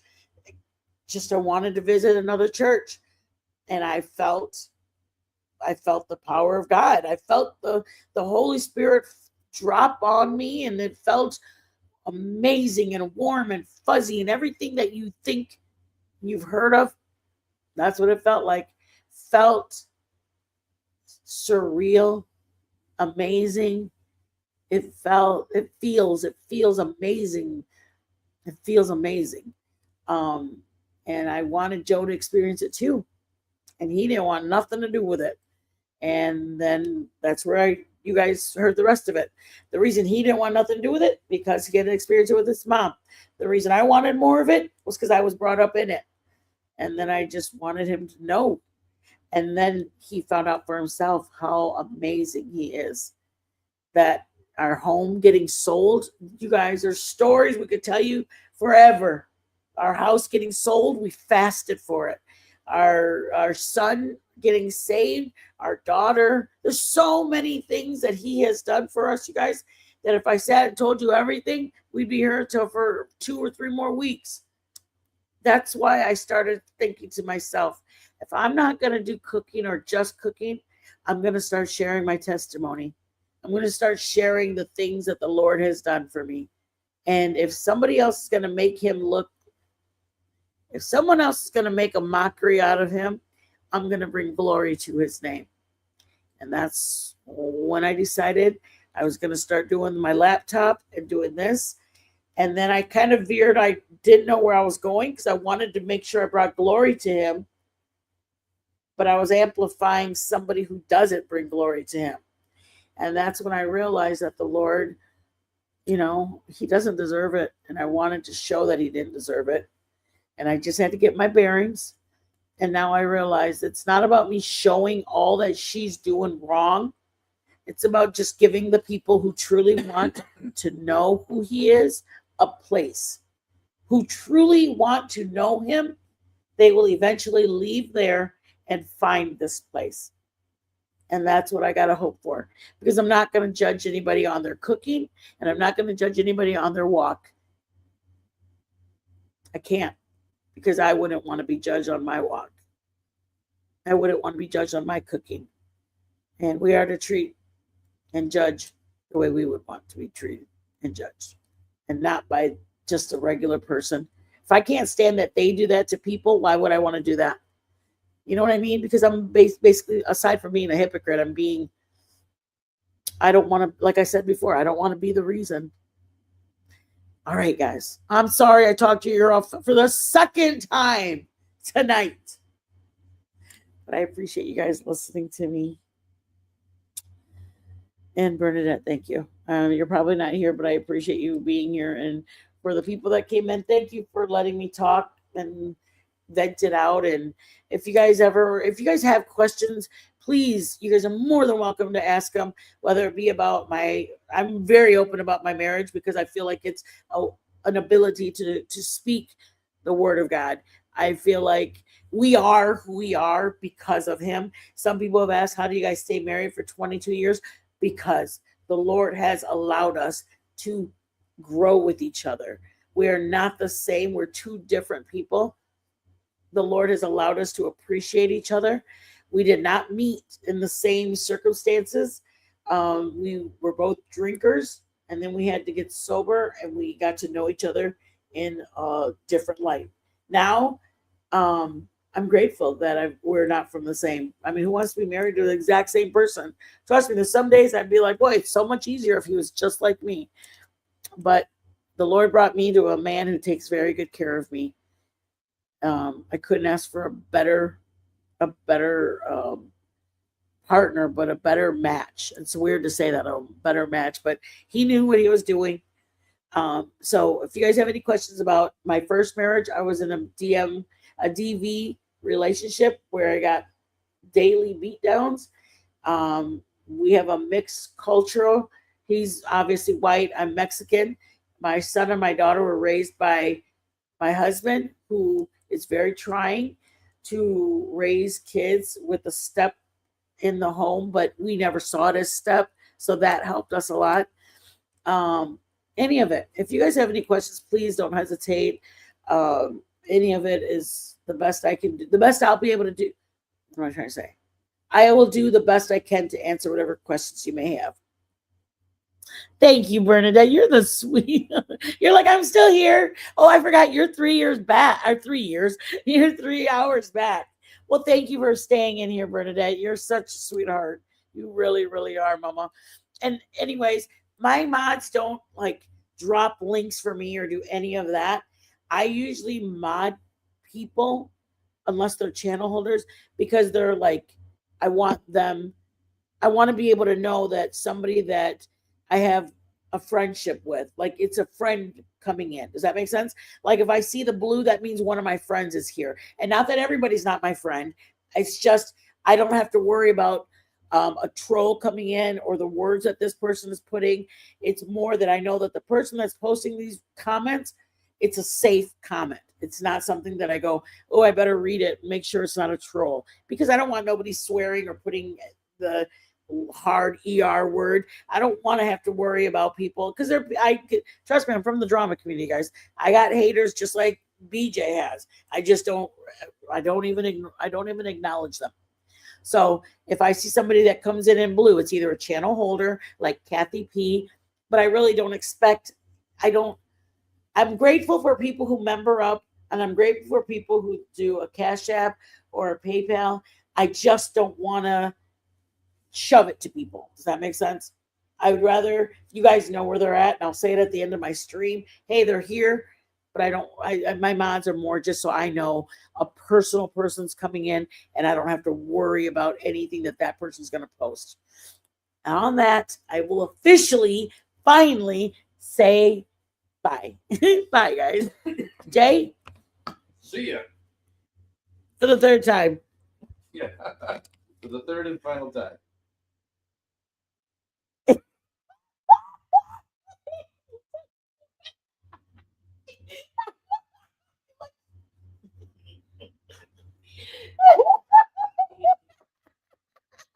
Do it again, babe. Cut the feed.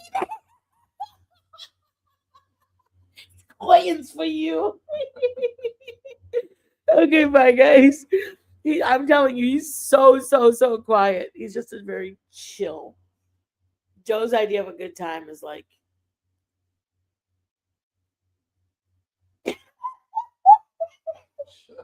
just twiddling his thumbs.